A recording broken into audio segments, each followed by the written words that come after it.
So see the guys that I've asked to speak, including yourself, Pete, could you raise your virtual hand just so as I can unmute you when necessary? And the way to do that is to click on participants. So this is to all the speakers. If you can, raise your virtual hand by clicking on participants, and then you'll see down the bottom it will say invite, unmute, raise hand.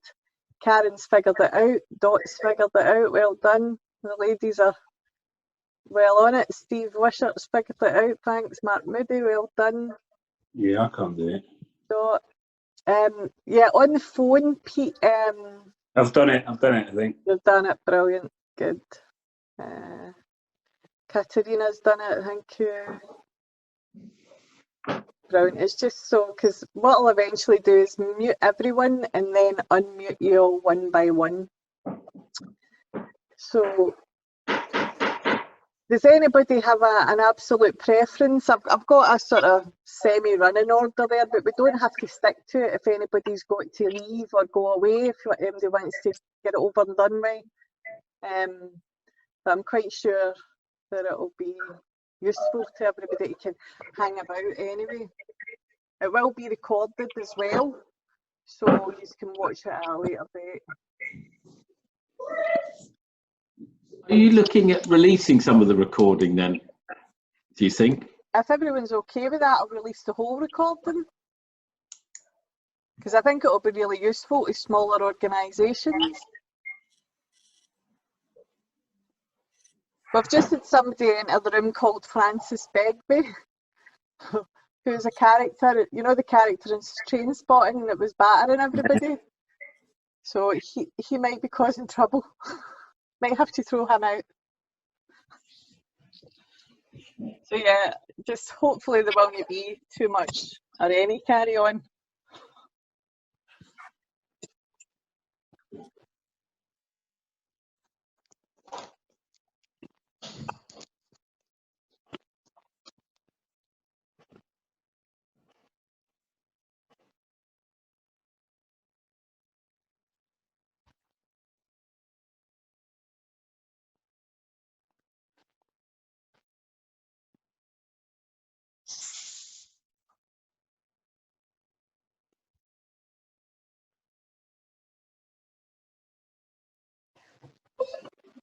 Just checking, chat box should be open if anybody wants to make comments, or there's also a function where you can message each other if you just hover over the person you want to speak to's wee picture box, and you can private message people as well.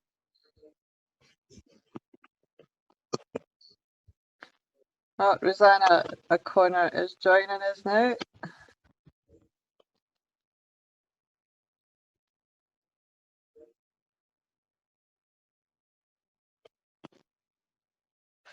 Okay, guys, that's 12 o'clock, so I like to be prompt, and we'll get this kicked off. Thank you so much for joining us. Really, really appreciate that.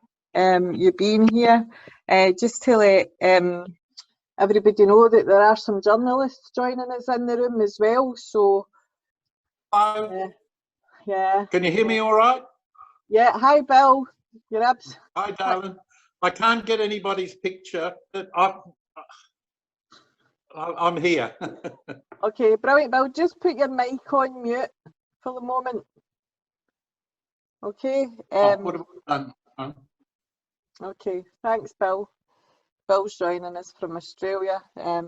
So, yeah, all it really needs for me to say is, for the speakers that are here, who haven't already, please raise your hand, your virtual hand that is in the little participants box, just so as I know you're there. So I know Rosanna's just joined us. If you want to do that, Rosanna. There's quite a lot of people joining the meeting. Excuse me, but I'm a bit distracted. So if I'm just going to start us off by asking Pete Birkinshaw to, sorry Pete, put you on the spot here. Can I just ask you to go first and give us an update, basically as much as you can, information in the space of 5-10 minutes about what you're doing at Public Health England, if that's possible. Okay, yeah, I'll try. I mean, I think the first thing I want to say is just how struck we've been about how helpful everyone's being. I mean, new degrees of kind of collaboration, everyone working together. Treatment providers are being particularly heroic in our view, and everyone's kind of going the extra mile. We've kind of really upped the frequency of contact we have with people, so we're having weekly meetings with all the main providers, and then all our centre teams are having weekly meetings with all their commissioners and all their providers. And lots is getting done very quickly, some things aren't. And some things continue to be massively difficult and frustrating. PPE is obviously high on that list. We've worked hard to get appropriate priority for our services. We've cascaded through commissioners to all services how they can access PPE. Sometimes that's working, sometimes that's not. Sometimes it isn't there. And obviously that's already well publicised.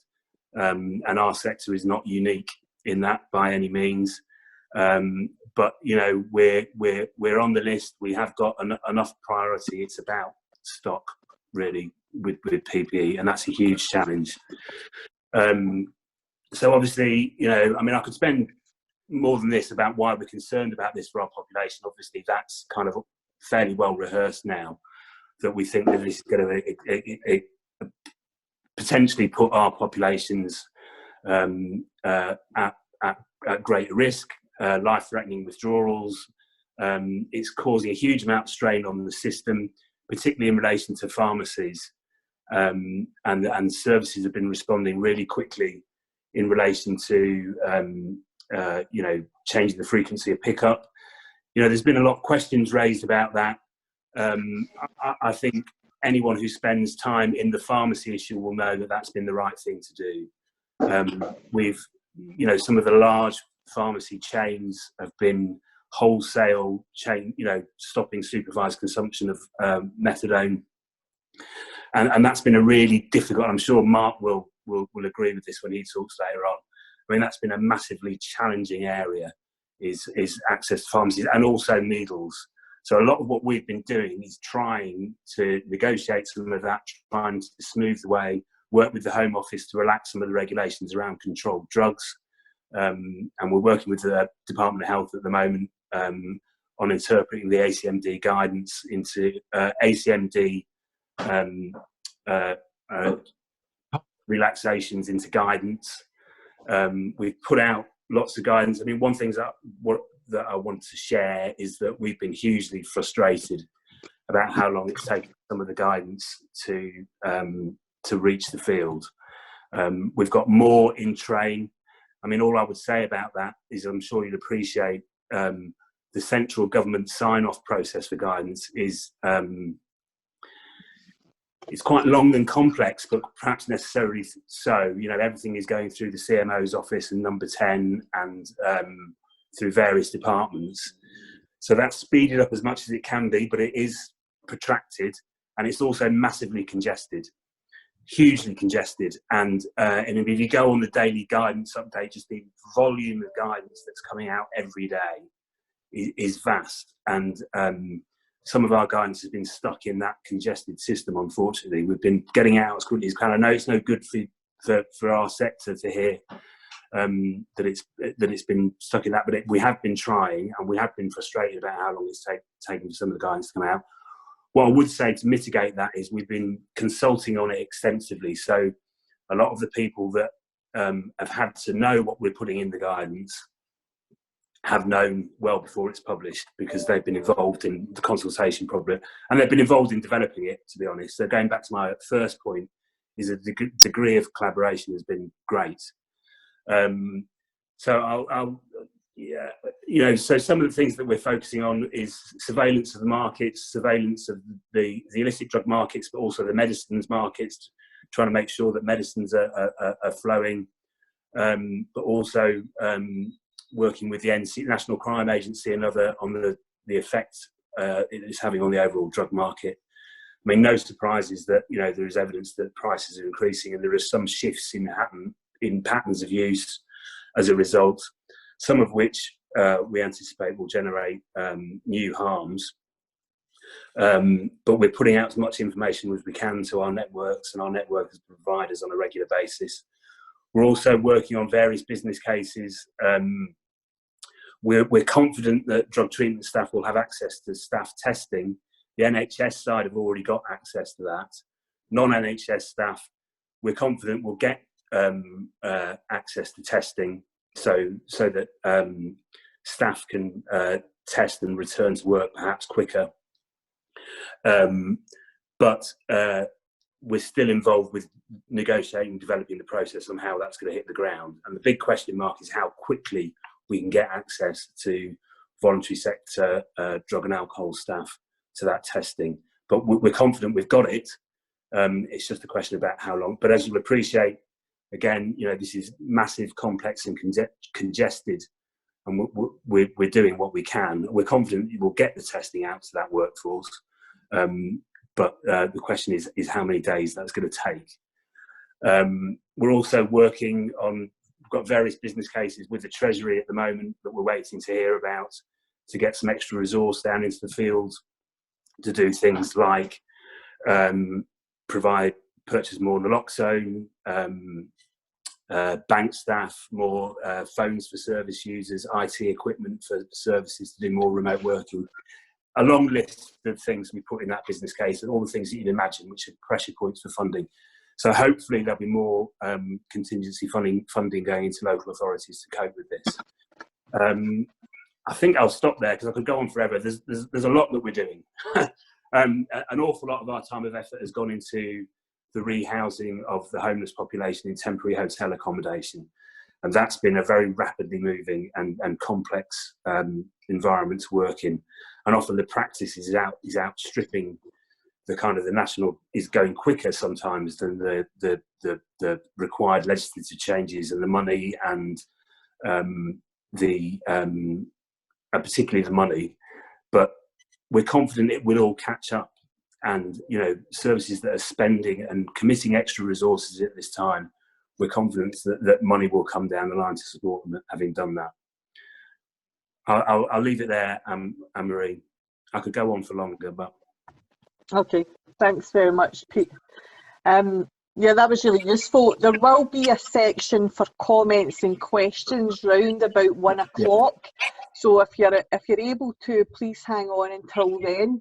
If anybody wants to put forward questions, please put them in the chat box. It was really interesting to hear about the bureaucracy there and, you know, the machine, the slowness of the machine, but obviously really wonderful to hear about, you know, potentially more money coming down the line for naloxone and IT equipment, phones, etc., which is absolutely vital at the moment for people. So that was really useful.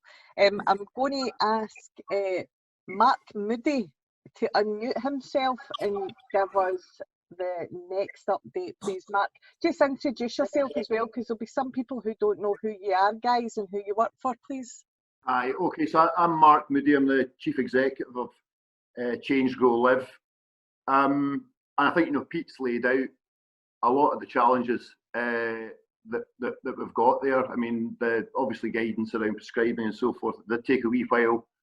It did cause some anxiety. I think we understand that these things take some time. We needed to take some actions before the guidance was available, and so we're delighted to see when the guidance was made available that it was what we had done. Because prior to that, the only comfort we had was safety in numbers, because much of the rest of the sector had followed a similar response.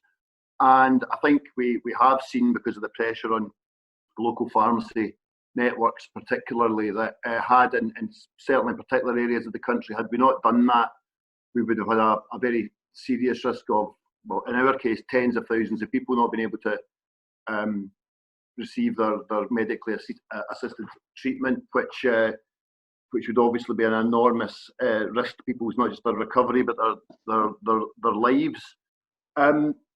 when this kicked off, actually, when we moved into lockdown, I was actually just recovering from something that I hope was COVID. Now, if you can have a secondary infection, that brings me no comfort at all. But we talked about what have we done to address this, and I think one of the things, looking backwards, was all of those contingency plans that we had for things that felt a bit stupid to do because it will never happen. They made sense. So I was off ill and I wasn't there to lead the beginning of this, but we had a contingency plan for the chief executive being incapacitated at a time of national crisis, and my people stepped up and made exactly the same decisions that I would have done in their place. So that was nice. The guilt for not being there at the beginning of the kind of situation was not quite so nice. But when I got over myself and I got back in and saw what was going on, it was clear that the priorities for us were, with 30,000 people on medically assisted treatment, we needed to make sure that people could have access to, life-saving medications. We needed to make sure that needle exchanges were open. We needed to make sure that we were still open for business as far as new starts were concerned, and there's some complexities to that because safely prescribing methadone is difficult when you're needing urine tests that would need to be done by people who don't have PPE. So we've had to offer buprenorphine as the starting medication for new starts. We've also needed to look at what do waiting times mean in this kind of scenario. In the world as was, if someone is waiting for a intervention with opiate substitution, it might be they've been using heroin for 5 years, and if they wait for 2 weeks, that's it's 2 weeks more on top of 5 years. It's not great, but it's the same as the previous 5 years. Whereas with supplies of illicit drugs beginning to run out, somebody not getting access to opiate substitution is potentially sending them off to find some kind of alternative, which is very likely to be much more dangerous than their normal drug of choice.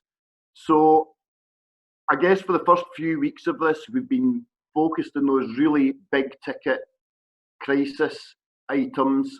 I'd like to think that we know where things are at. Obviously, PPE is still an issue. Obviously, continuing guidance is good, but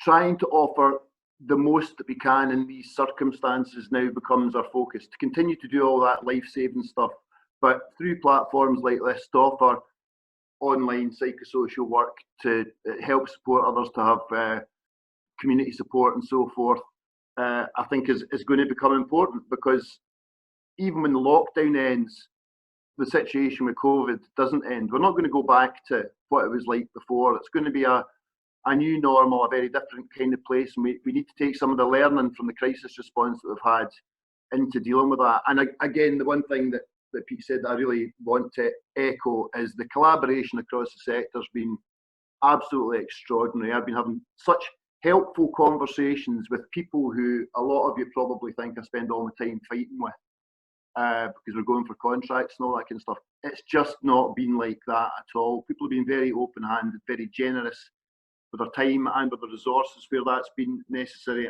And the second one is to the staff.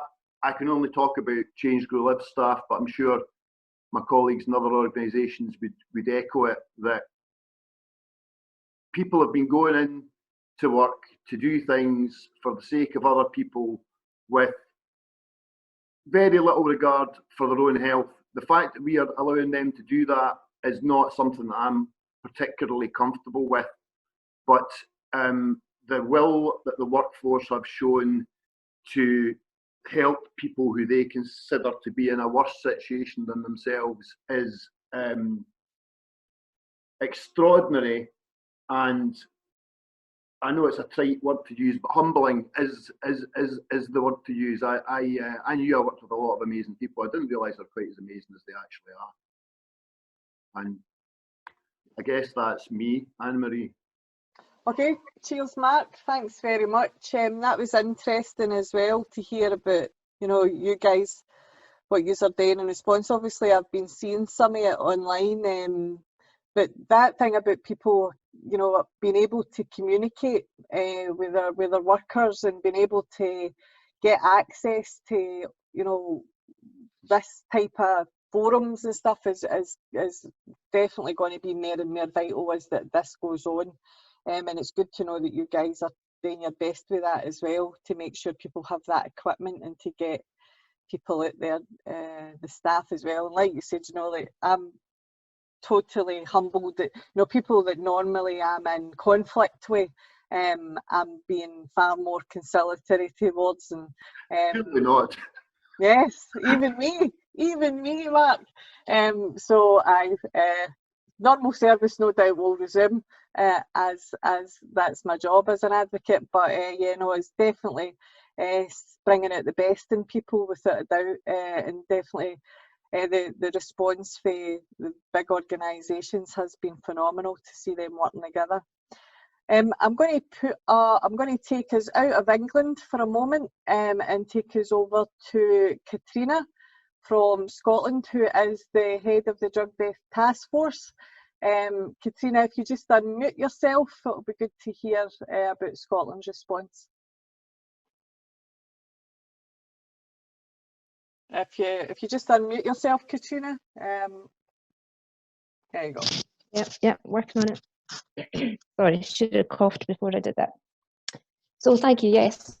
So I can give you an update from the perspective of the Drug Death Task Force. Can you hear me okay? Because I know I have to speak right into the mic to make good, thank you. So the task force, obviously, just to make sure everybody is aware, is independent of Scottish Government, but we do work closely with Government in terms of making recommendations, and the support team is provided by Scottish Government. So I'm not here representing the view of Government, let's just to make that clear. So in terms of what we have done as a task force, and also to bear in mind that our focus is really about drug-related deaths and how to make sure in the wider context how we reduce our dreadful rate of drug-related deaths in Scotland. So obviously this pandemic has extra challenges for our community, which you're all very well aware of, so I'll not go into them. What we've done as a task force recently, back when we realised that changes were being made at service level, services were making quite rapid changes and plans early on, actually. And the way things operate in Scotland is a lot is done at health board level and through ADPs at ADP and health board level, rather than at a national basis in terms of prescribing and service delivery. So we realised that some changes were being made, and extending the period of time that people, the prescription length basically for methadone and buprenorphine. Methadone still being the predominant drug at the moment. So we wanted to try to just balance that. We were concerned with sort of blanket changes being made that weren't necessarily based on needs, but were being based on sort of a rushed service response.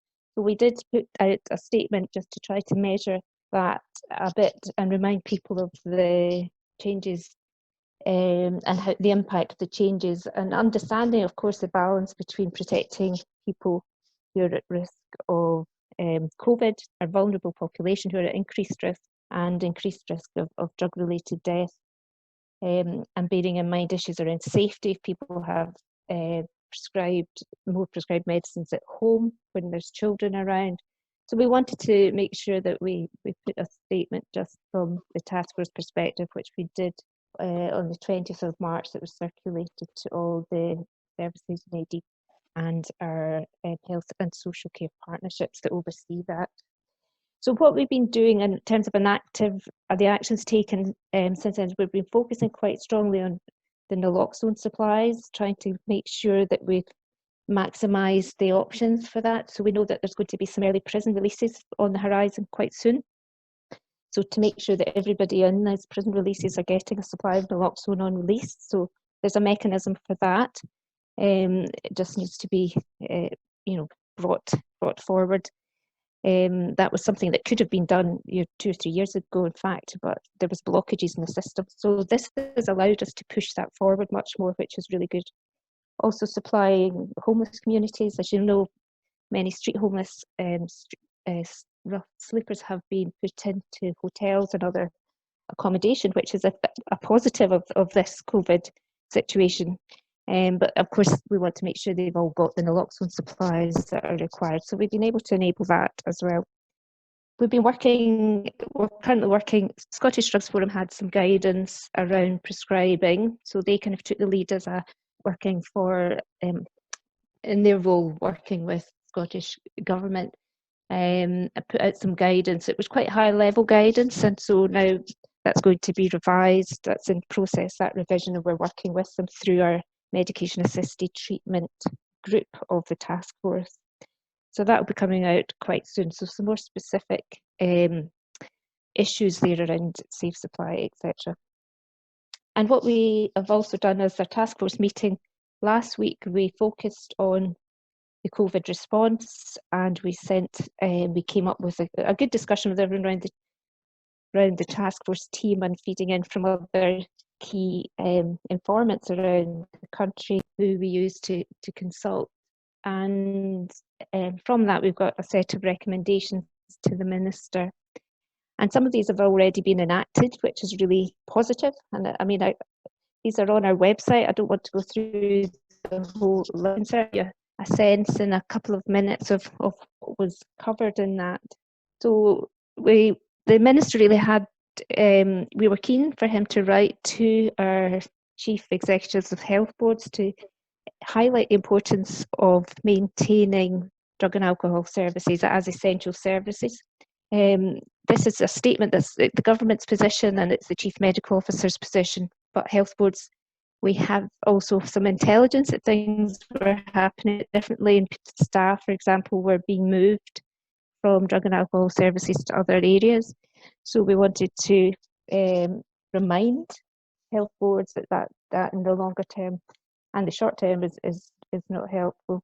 So to protect harm reduction and treatment staff from redeployment, just to make sure that we can ensure that workforce capacity is still there, and really making a point to them that if you do that, you will be mitigating against some of the unintended consequences, and ideally actually preventing some of the additional burden on the NHS if we do that in the bigger picture.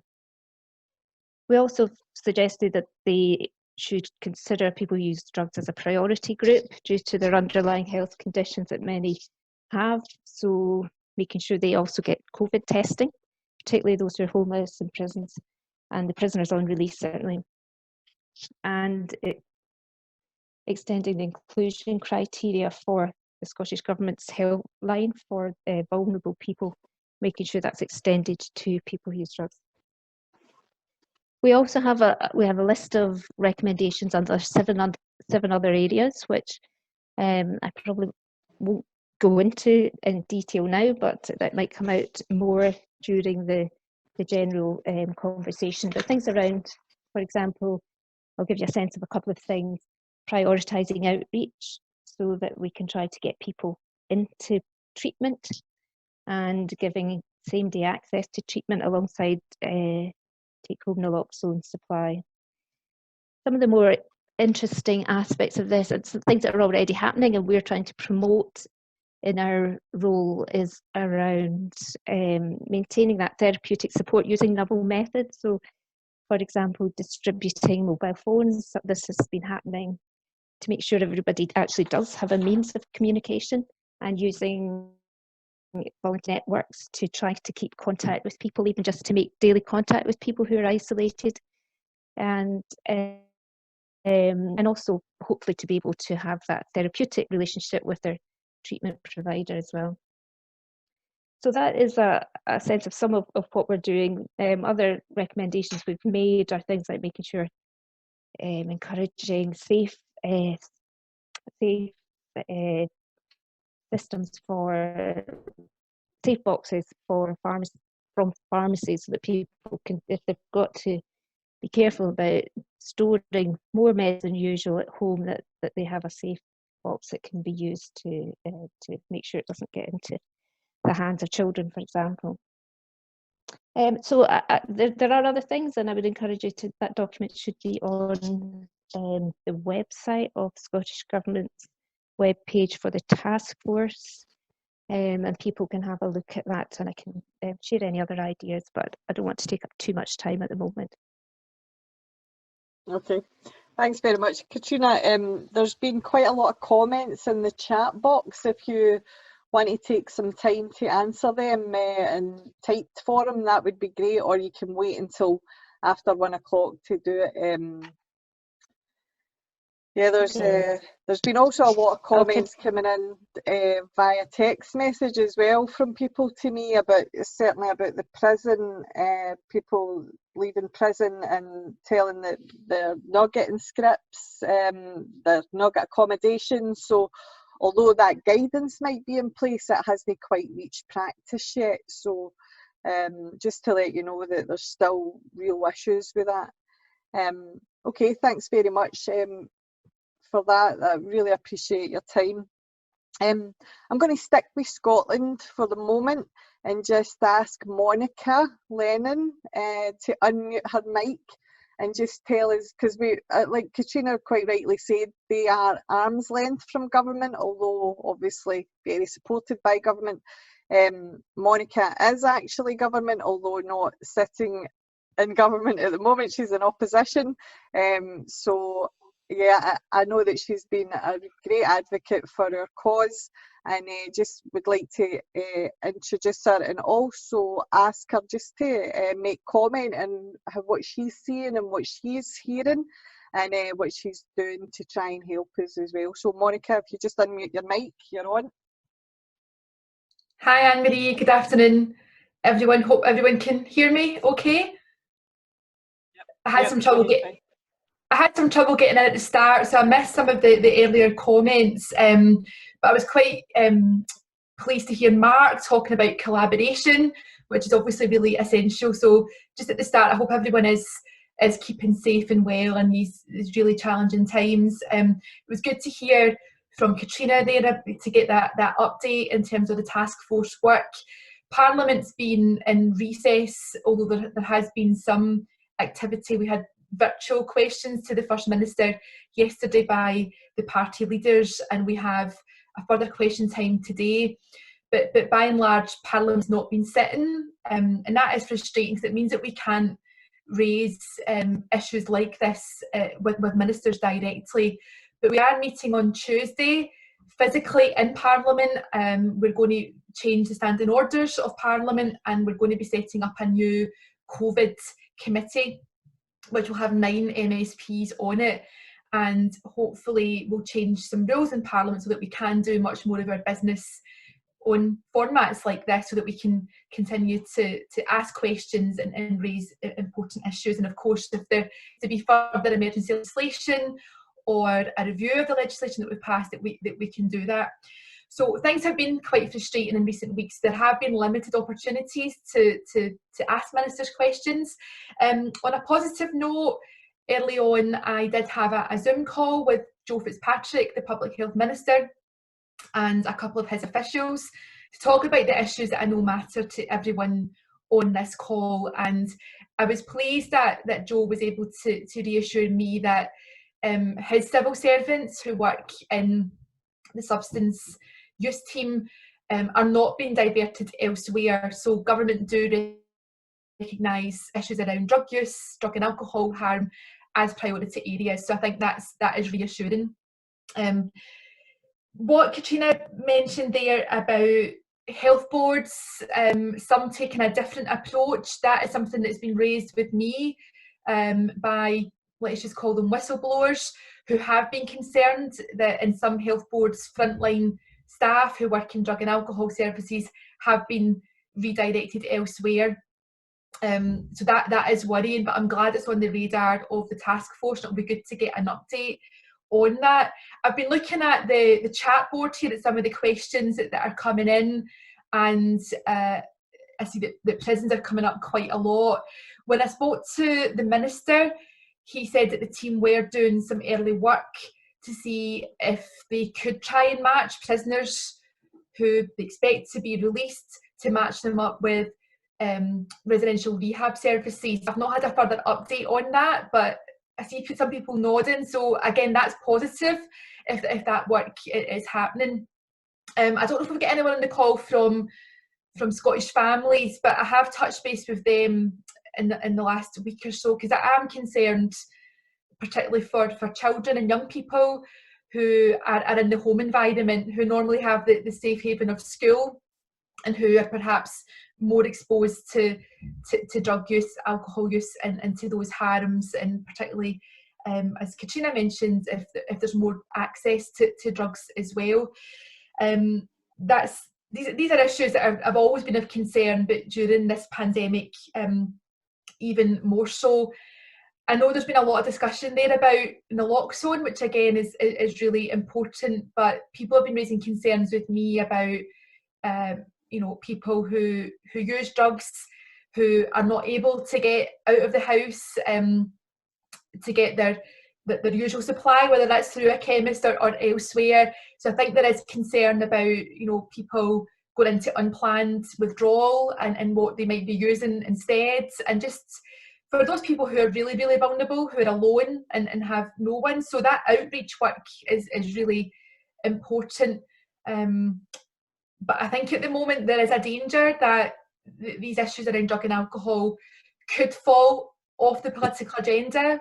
I know a lot of us were feeling quite frustrated anyway about the progress or lack of. And I think I've been concerned about some of the stigma that I've been hearing about at a community level, particularly at pharmacies, where people are now having to queue for access for good reasons. We understand the need to socially distance, but in my area where I am in Hamilton and Blantyre, and I've seen it on Facebook, and I've had people come to me directly about it, where there's talk of separate queues, people being asked to queue up separately if they're there for methadone. And there's been a lot of frustration where people have been saying, oh, we're having to queue and there's all these drug addicts. So all the stuff that you've heard before, but I think in this heightened crisis, the last thing we want is even more stigma towards people who are affected by drug and alcohol harm. So I can stop there, Annemarie. I'm happy to take questions. What I would say, and I'm pleased, I think Mark McGivern from the Daily Record's on the call, I think Chris Clements from the BBC, we do need to work with the media on this, the opportunity to raise things in Parliament in the normal way, at committee, at First Minister's questions. These opportunities are very, very limited. Before coronavirus, we were obviously trying to make progress in terms of the recommendations that had been agreed by the Scottish Affairs Committee. We'd had the one-day conference in Glasgow, the UK Government Conference. We had the Scottish Government Drug Summit, and a number of action points were agreed, but it is difficult for members of the public, for key stakeholders and for MSPs to really push on that when we don't sit on the task force, we're not sitting by the government side every day. So I think collectively we need to think about how we're going to continue to keep this on the agenda and get the support into the right places. Absolutely, thanks so much, Monica. And just the two things that you highlighted there that really struck me, and we'll come to Karen in a wee bit actually once we've heard from some of the people in Wales, was in particular, like for instance, LEAP in Edinburgh has been completely shut down, and a care manager told me that that's because basically drug addicts are second class citizens. They're not a priority, and NHS staff have been redeployed, obviously to do with COVID, so some have been put into hotels, some have been put back to their tenancies, and I know that Phoenix have picked up a couple of clients from their Abicare's completely closed, so the rehab side of things has really fallen off everyone's agenda, and we need to make sure that that is very much highlighted. The other thing that struck me was, and I'm sure I know Scotland have been trying to work on this, is the drug Buvidal. So, you know, helping people get access to Buvidal, which seems to be, you know, for those of you who don't know, Buvidal is a slow release injectable. It can be put under your skin for at least 4 weeks. It'll hold you, and you know, and you can't use any opiates on top as well. So to me, Buvidal seems like a, you know, for a certain set of people, an absolutely brilliant response. 4 weeks, we don't have to be standing in queues in the community. So, you know, I would like to see more of that available across the UK. Obviously there's cost implications, but you know, it's something that, you know, as drug users, we're supposed to have a choice. We're supposed to have access, we're supposed to have treatment choice, and Buvidal just seems like a no-brainer at the moment. So, and I do know that we've been trying our hardest in Scotland to get that available, certainly in Glasgow, and I hope to see more of that. But I'm going to switch over to Wales and ask Martin to come in and give us a wee update about what's happening down in Evans. Right, yep, Borodar, and it's good to have the opportunity to speak. I will actually talk about Buvidal quite a lot because I think it's one of the things you asked me to discuss. But just briefly in Wales, the partnership working, as it's already been said in England, Scotland, is first class. The agencies are working really well together. We have regular calls at least once a week, and with my key partners, you know, most days. It's also really good that Welsh Government officers are on those calls once a week, and we also have Assembly members who are like MPs. They meet with us once a week as well, at least 2 of them do. So it's trying to make sure our elected representatives are included in discussions, but also about making sure that the issues of drug and alcohol don't fall off the political agenda. One of the critical issues, as people have raised, is PPE. I do find it really frustrating because I think this is an area where we can all collaborate better. I mean, you know, I've got links in China because my son works in China, mainly as a history teacher, but you know, if you can order enough supplies, I mean, it's the quantities that are the problem. So actually, if agencies got together, you know, you can order 10,000 clinical gowns, you can order 1 million face masks, there's not a problem. But obviously, just as one agency, I can't have 1 million face masks. You know, if we were collaborating across the sector and agencies, and we effectively got together and had a procurement system just amongst the drug and alcohol services, we could get exactly what we need. So I do find some of that frustrating. But I also think that PPE can't just apply to our staff. So in Wales, we've had an initiative to make sure that each service user gets a personal bottle of sanitizer. I think that's really important because it's about promoting the message of COVID-19. You know, we're aware of it often as professionals, or staff are aware of it. Sometimes our service users don't really know what it is and what it's about. And so trying to do that is, I think, important. We're also now, we've had some donations from China but with face masks, so those donations will go directly to our service users, not to our staff. So again, we want to try and promote that message of keeping safe, not just amongst our staff team, but also amongst our clients. I would have to say that the pharmacies seem to be working okay. Kaleidoscope's a little bit different to a lot of agencies because we effectively dispense our own medication. So, for example, methadone, we dispense it, not in all our bases. We do obviously use pharmacy, but we do have our own dispensing system, which has meant that we have to do quite a lot of home deliveries because a lot of our clients' health issues are quite pronounced, and so we're having to go to their houses to give them methadone, maybe 2 or 3 days supply at each time. But actually, when we have our clinics, it is very difficult to manage social distancing, although we still have the supermarket idea of 2 meters apart. It doesn't really work, but it's nice to think it does. So on Buvidal, that is something that Kaleidoscope has piloted about 8 months ago. I know other agencies have used it, but we saw it as a really important drug once COVID came in. So we moved from about 10 to 20 people to having about 100 people on at the moment. And that has proven to be extremely useful. It's very easy to administer as well. I mean, one of the things, of course, you've discussed about people queuing up. Well, if you've got people on Bouverdale and they've got effectively a 4-week supply in their system, that's hugely helpful in terms of stopping that. It's also really, really good in terms of looking at some of our more chaotic clients. I mean, we're getting, like in Scotland and England, a lot of people are, you know, rough sleepers are being put into hotels, which is great.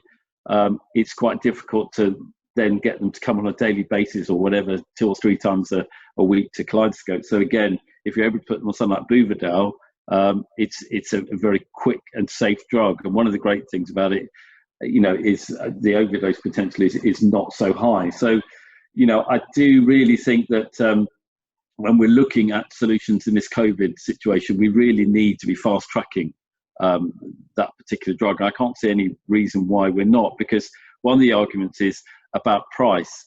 But I think, again, it's not as simple as that, because you've got to look at the pharmacy costs, you know, of people going regularly. You have to look at the cost of the individual to get access to the treatment, as well as social stigma.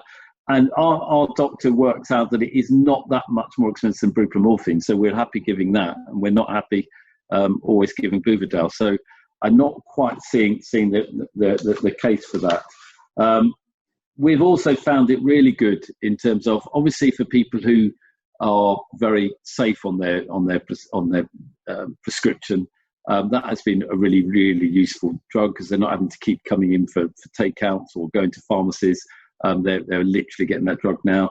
But as I said, it has been good for people who haven't been treatment compliant, because a lot of clients, particularly rough sleepers, they want to come into treatment and they stick around for 2 or 3 days, but actually the treatment doesn't really take hold, so they don't really get the full benefit, and then they pull out for a few days, come back in. The good thing with Bouverdale is it means you get that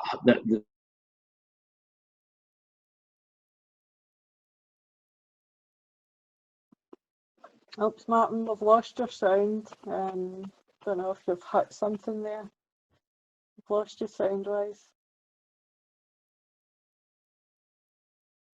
Oh, I can hear you. Can you hear me now? Oh, Can yeah, hear got you now, yeah. Okay, sorry.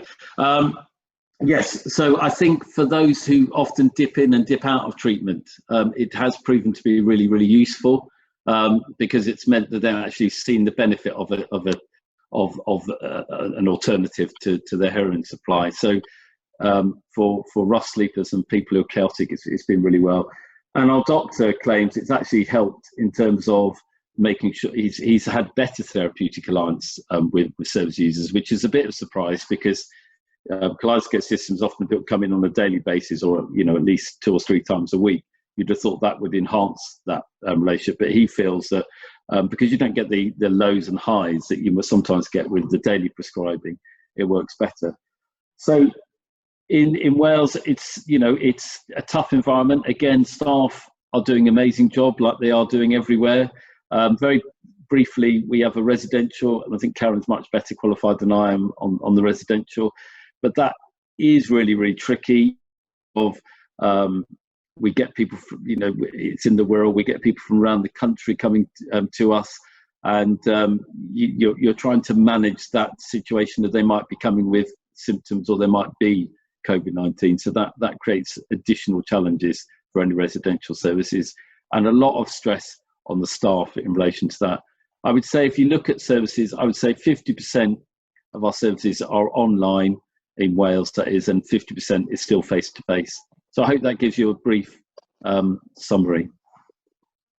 Yeah, it really does, Martin. Thanks very much, and thanks very much for making the case there for Bouverdale. I know it just seems like an absolute no-brainer, especially at this time. It's like God-given for this time for a certain group of people. So I hope to see that we get more of that out there. I really appreciate that, and hearing an update about Wales as well. Thank you. I'm going to come over, move us slightly over to hear from Shelter in Scotland. So I'm going to ask Debbie King to unmute herself first, and then we'll also hear from Stephen Wishart, also from Shelter Scotland. So Debbie, if you want to... Yep. First of all, thanks so much for inviting us. We don't have the kind of health expertise, but through our services in our 4 hubs, we do work with quite a lot of people, obviously, who have addiction problems, and we support them with their housing needs.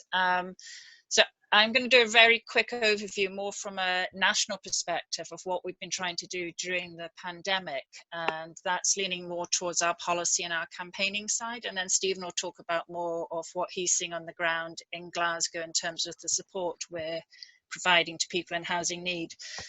So the main opportunity and the main work we've been doing recently is trying to strengthen protection for people in housing through the emergency legislation that's gone through the Scottish Government recently.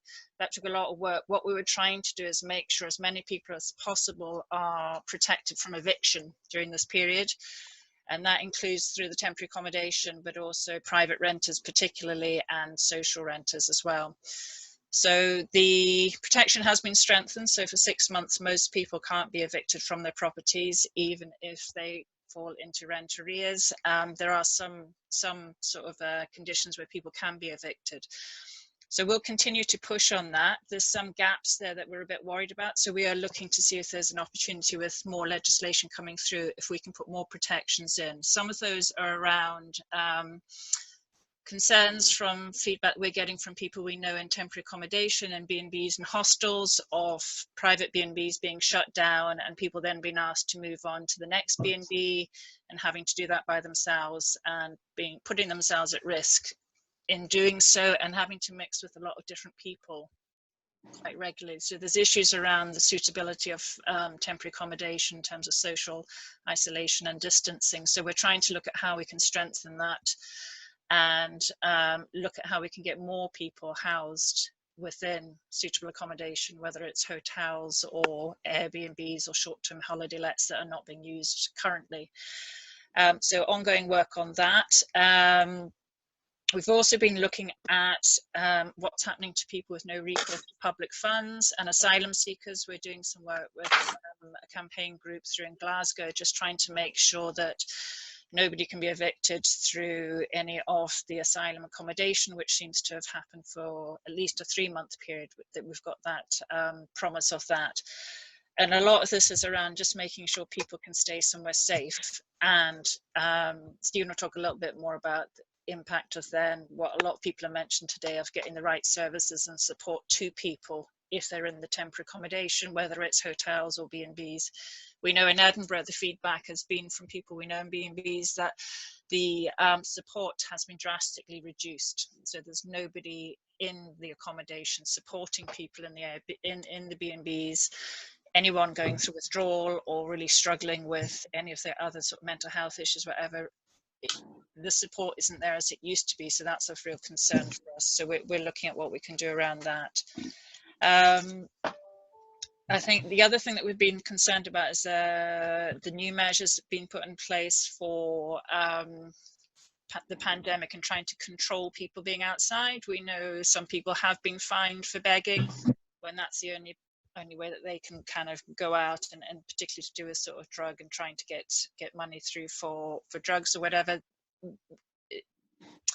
There is an exemption within the legislation that says people who are homeless should not be fined, but we're working closely with the government and trying to make sure they are linking in closely with Police Scotland to make sure that the frontline staff all know that, and also the new eviction policies and protections for people, just to make sure, because we know from people coming through our advice services that there are illegal evictions being threatened and going on. There are issues around illegal tenancies being set up. There's just a whole lot of stuff happening which makes people more vulnerable to evictions at the minute. So we're trying to kind of keep a handle on that and feeding a lot of that through into the Scottish Government through various groups.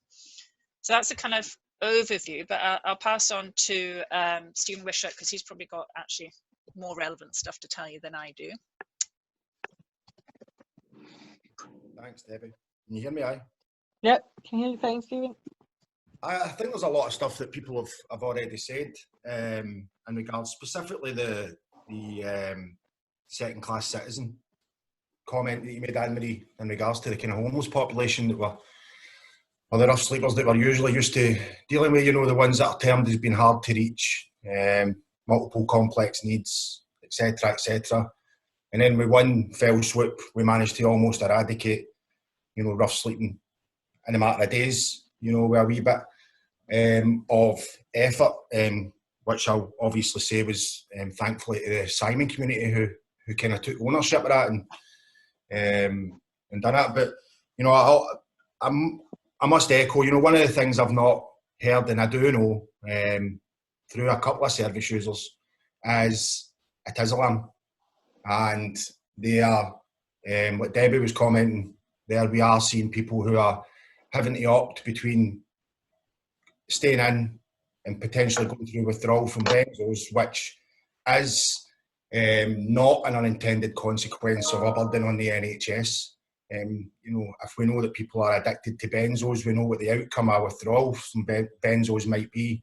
And we are seeing people having to opt to go out and beg to potentially raise enough money to get, what would be a TIS alarm, because there doesn't seem to be any clear guidance, unlike Canada, where the government there has issued guidance to GPs in regards to prescribing replacements for benzos. It's all fair and well. I don't know enough about, in my experience, I've never heard anybody taking fits from withdrawals from opiates, but I have heard them taking seizures from immediate withdrawal from benzos. So I'm failing to understand why there's no government guidance in regards to what we do about that, how we do that, how do we keep people safe. People are in these hotels and they're actually going out and begging on the streets, risking, and it's a choice between them. Do they keep safe and potentially not get infected by the virus, or and withdraw, or do they take the chance, go out there and risk catching the virus, getting a fine, just to get enough to get them through the day? And we're also hearing that a lot of that is not as pure as what it used to be, if you can even call it as alarm that. We've got concerns, and I think what we've seen with the homelessness side of things is we've seen a huge kind of humanitarian approach. Nobody was left behind. People with no recourse to public funds, EU nationals, and people who have generally got the right to make a homeless application, or who would be historically rough sleeping, have been accommodated. And as far as I'm aware, I'm not hearing of multiple issues. I'm hearing, the normal stuff. But, why can't that be done all the time?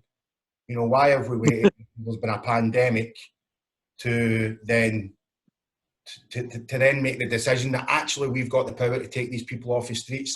The Simon community, we're working quite closely with them in regards to quite a few clients that they've got in the hotel, and and trying to give them the support, getting people, especially highlighting EU nationals. Some of them have got alcohol addictions, as you often find with kind of Eastern European rough sleeping population, and we're getting the opportunity to be able to support them while they've got a roof over their head, and actually finding out that a lot of these guys have got the right to make a homeless application. And you can't do that when they're rough sleeping.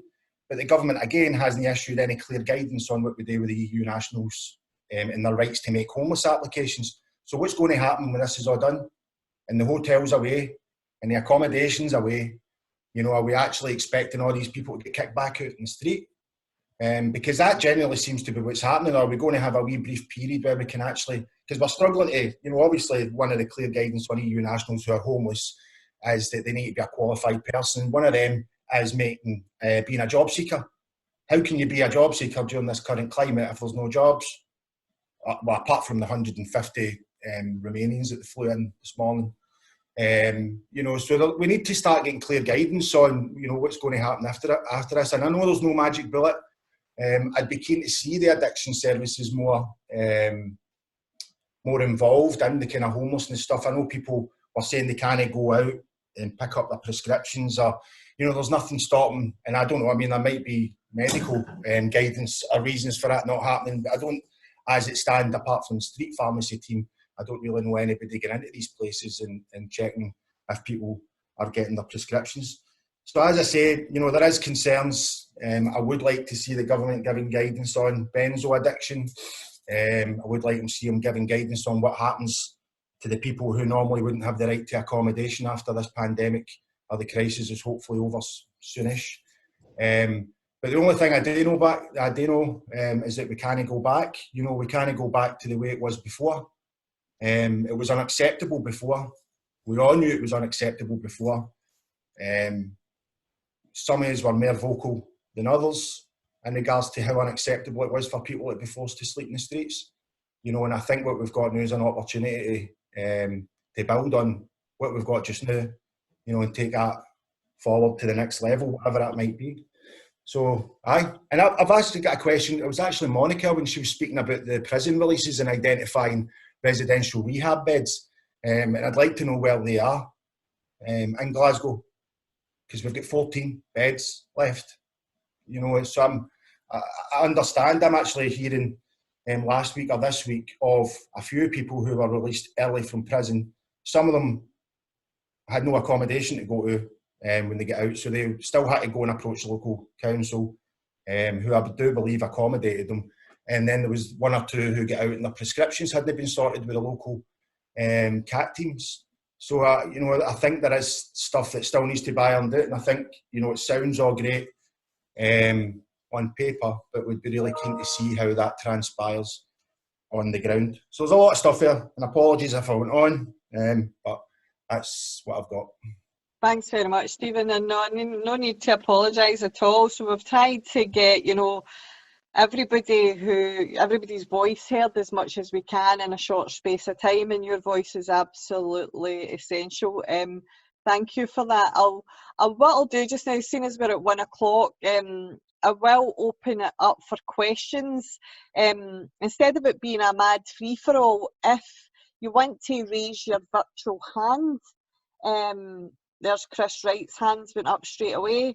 If you don't know how to do that, all you have to do is click on the wee part that says participants down there, and you can. It should pop up on the right hand side where the chat box is. Just raise your hand. But with that, I'll just open it up to Chris. Just unmute yourself, Chris, if you want to ask a question. Hi guys, thanks Annemarie for taking this session. My name's Chris Wright. I'm a chief exec of Helping Hands Essex. We're one of the homeless rehabs down in Essex. Yeah, I echo what Mark said about the staff. They're just phenomenal. Martin touched on the point that I want to bring up, which is I sit on a task force of the city homelessness, getting all the guys off the streets into the hotels, but it's the next stage. Now we're sitting in 6 or 7 weeks, where a lot of my guys who are in my rehabs at the moment will potentially be moving on to other property.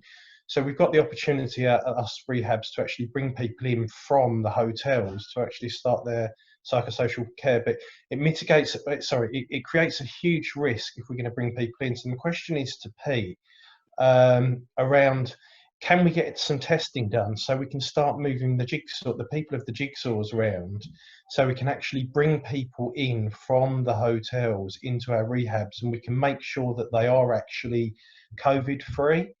It will mitigate our risk a lot more, and it will allow me as a chief exec and other chief execs of HMOs around south of England to actually start having more advantages to actually mitigate the risk of moving these guys in all around.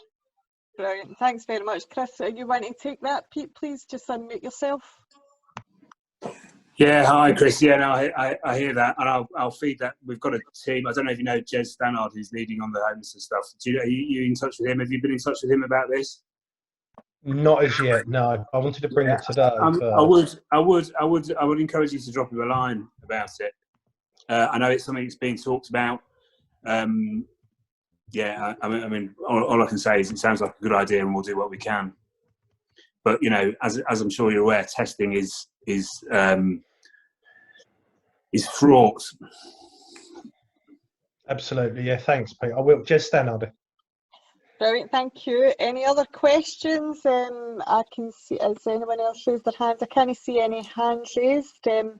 But if you do want to unmute yourself and throw one in, go for it. Anybody? Otherwise, we'll move on to the second half. Actually, I'll come back to Monica for that question that was posed by Stephen around rehab. I don't know if you remember that, Monica. Yeah, go for it. Just unmute yourself. Yeah. Thank you. Well, again, pre-coronavirus, the Scottish Government had committed to do some work to look at what is available currently in Scotland around residential rehab. I think the point that Stephen made is a really important one. Certainly there have been debates in Parliament about the number of beds that had been lost, and the example of Glasgow had been given a lot. I think I picked up Annemarie saying that Abbey Care, for example, is closed at the moment, so I hadn't been aware of that. So I think it's really important that we know what the current capacity is, how many beds that we do have, what other accommodation is available, and what wraparound support is there. The issue about testing is obviously really key. I'll probably have to come off the call shortly because I'm going to be asking the Health Secretary questions very shortly. And yesterday we learned that only 2% of social care staff have been tested for COVID. So there's supposed to be some priority around frontline health and care staff. And of course, we're talking about public health issues, so frontline staff should be included. But I would hate to think that the uncertainty about the virus is stopping service users from getting support. So testing, I think, is going to be critical. I'd be happy to, after the call, to take some of that away, Annemarie, because I know we're up for time, but I don't know if Catriona and the task force can maybe give an update on that exercise that the Minister had asked for in terms of capacity, and try to understand how much resource we actually have and map that against the needs that exists. Yeah, please take that away and please try and find it for us. I don't know if Catriona wants to give a response just now, but all I can say is it's not part of the task force's remit. I know that was being done by the Scottish Government team around the team who was working with the strategy, and they're sort of looking at the residential rehab. So I can't personally give you an update from a task force perspective. No problem. Well, I do know that Michael Crook is listening in. I know he's got childcare, so he may not be able to comment. Michael's a civil servant with the Scottish Government. It might not be his department, but please take that away for us, Monica, and come back to us. I'm just going to throw it out there before people start leaving that we'll do this again on Friday the 29th of May, which is about 5 or 6 weeks from now. I think that'll be really useful for everybody. And if you're willing to speak at it again next month, please let me know. I'll be contacting you all individually anyway. Now, what I want to do now, sorry, we've got a question from Richard's iPad. Richard, if you want to unmute yourself, go for it. You need to unmute yourself. There you go. Can you hear me now? Yes. Yep. I'm just wondering, I was having a side chat with Catriona there about Rividale. And it's critical that we get this onto local formularies across the country, because I think in the current context, Martin is absolutely right, that this is a very important, relatively new product that needs to be extensively used. So I just wonder, Monica, if you could raise that with the Health Secretary to push local formularies not to stand in the way of getting this on, because they're likely to say on cost grounds, that it just won't happen. That's what's happened in the past. Many areas, buprenorphine prescription is very low, partly because of the cost levels of that. So I wonder, Monica, if you could raise that with Jean. Yeah, and thanks very much, Richard. And just to let the people know from England, Wales and Ireland, we did invite politicians, the Health Secretary from England and Ireland and Wales as well, but none of them wanted to contribute or even respond to our email. So, but we will do our best on your behalf to keep the politicians accountable across the UK. Right. There's no other hands up. Thanks for that, Richard. I really appreciate that as well. And I know the formally issue is ongoing. And I know Catriona's been working hard behind the scenes to get that sorted. So thank you, Catriona. I'm going to come over now back to England, and we'll go England, Ireland, back to Scotland again, if that's okay. And I'm going to come over to Dot Smith, if that's okay, Dot. Give us a wee update for what's happening with you guys. Thanks. Yeah, thanks, Annemarie. So I'm the Chief Exec of Recovery Connections. We're an organisation that works in Middlesbrough and Gateshead and Stockton at the moment. In Middlesbrough, we provide a residential rehab function, which is commissioned through the local authority contracting, and we also provide a recovery support service. So our rehab is still open, although we made a decision because of the lack of testing we wouldn't admit anybody else. And what we did was we reduced the numbers so that each person had their own room should we need to go into a self-isolation mode. But thankfully up to now we haven't needed to do that. Our residents have responded to the different ways that we've had to work brilliantly. Again, reiterating what Martin and Mark said, our staff have just been absolutely phenomenal. You know, we've got staff who are supporting people all day long via telephone. We've got our full timetable of activities and programs online now through Zoom. So we've got 2 members of staff on each group, moderating and facilitating those groups, and that's Monday to Friday and evenings as well. We've got the rehab up in Gateshead, where we're a subcontractor of CGL. That's a daycare model. That's now online. So the rehab cohort are accessing the rehab programme during the day via Zoom as well. I think we're working differently in other ways in that we're responding to people's needs on an ad hoc basis. And you know, that's a compassionate response in that, you know, last week we were seeing more cries for food and for just practical support. So I've been merrily kind of completing small grant applications to be able to provide more of a practical support mechanism to people. We've got a social enterprise that we had to furlough the staff. And you know, the chefs from the social enterprise are starting to come back in next week as volunteers to provide a response through food provisions for our community. I think what we've also seen is an increase in connection from partners, which is brilliant.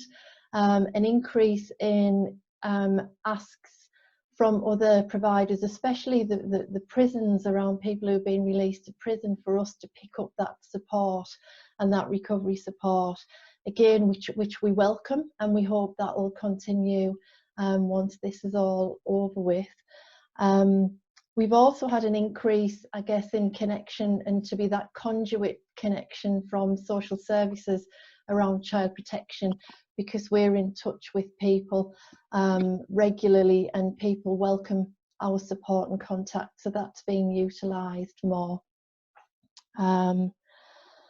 Yeah, I mean, I guess I've got Richie, who's our regional manager, who I'm going to unmute and put him on the spot, and he hopefully will unmute and come in as well, because, you know, Richie's leading the operations across our services, and, you know, he will reiterate our staff, who are all in recovery themselves, have just gone over and above on a daily basis. We have a small team, but they're probably working twice as hard as what they would prior to this crisis, in keeping people connected and keeping their well-being and spirits up as much as we possibly can. Richie, I don't know if you want to say a few words there. Thanks, Dot. Thanks for putting us on the spot like that. I was not expecting this. Good at that. It's Dot's birthday, by the way, so I just want to say happy birthday. I know. Happy birthday, Dot. Thank you. That's me getting you back, Dot. Yeah, I just want to reiterate what Dot was just saying there. This situation's brought out the best in a lot of staff. A lot of staff are thriving in this environment, I've noticed.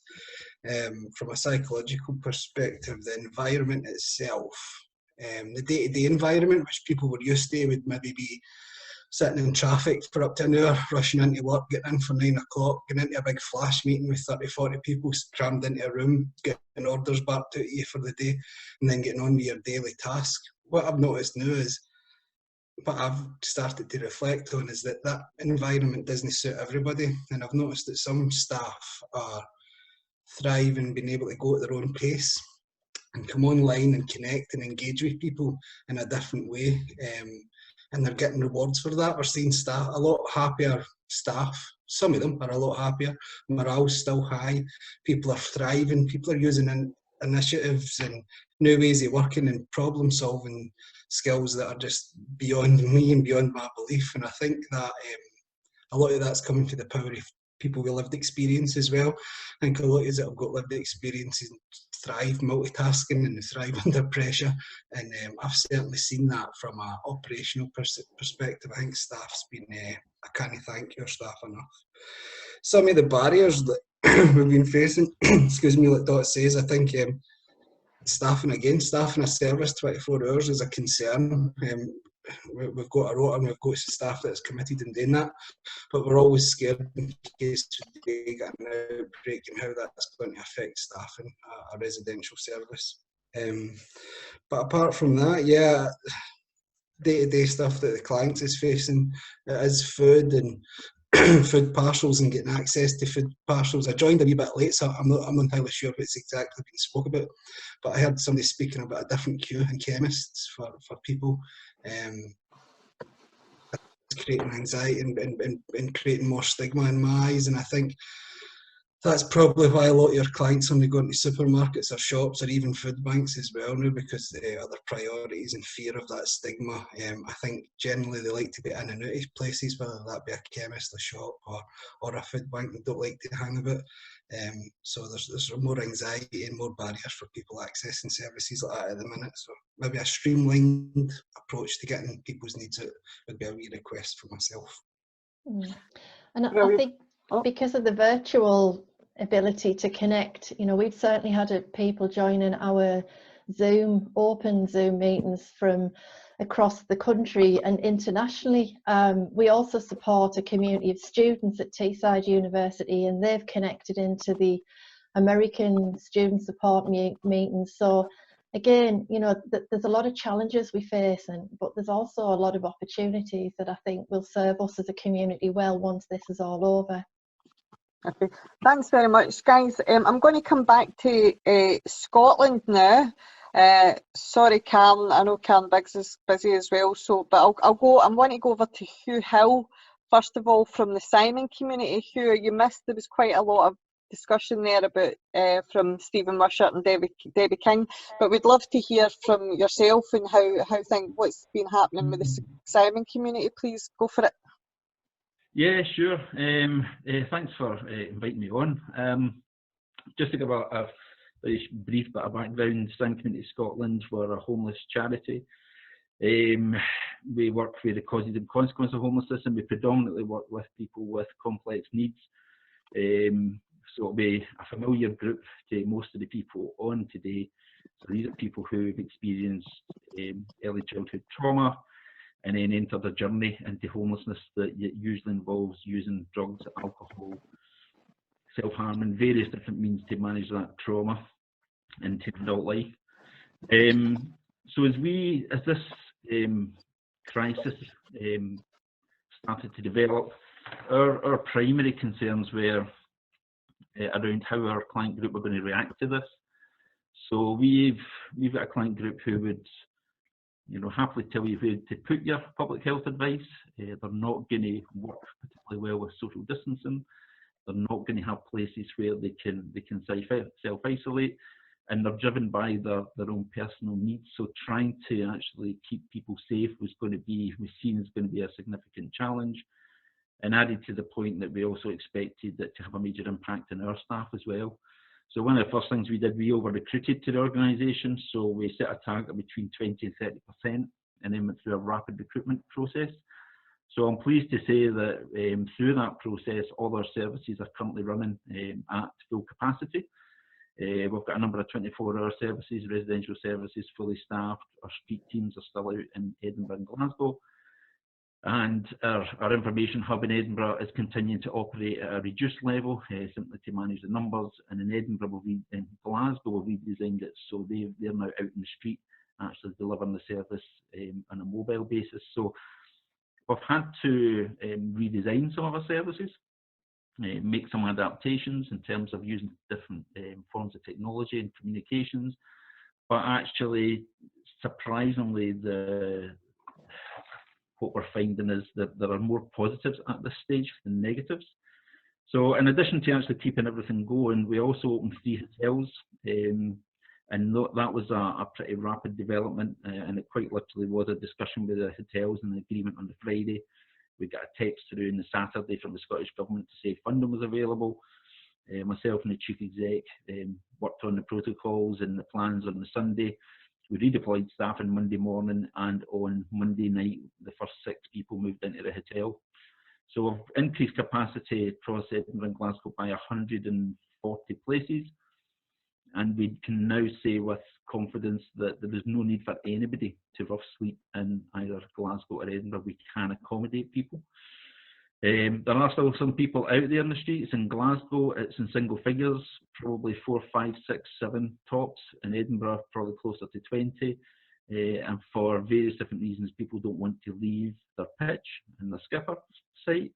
But we're continuing to work with that group to try and get them safe. From a drug perspective, there's been obviously quite a few changes, positive and negative. For service users, what they've experienced is a lot of our guys are begging. They beg to feed their addiction. So there's been a massive reduction in footfall, which means a massive reduction in begging revenue. At the same time, supplies are variable across the country. Certainly in Glasgow and Edinburgh, they're getting hard to come by, and the prices are going up, and the quality is beginning to well, it's always variable, but we're picking up communications about a white Valium now that is related to a number of deaths.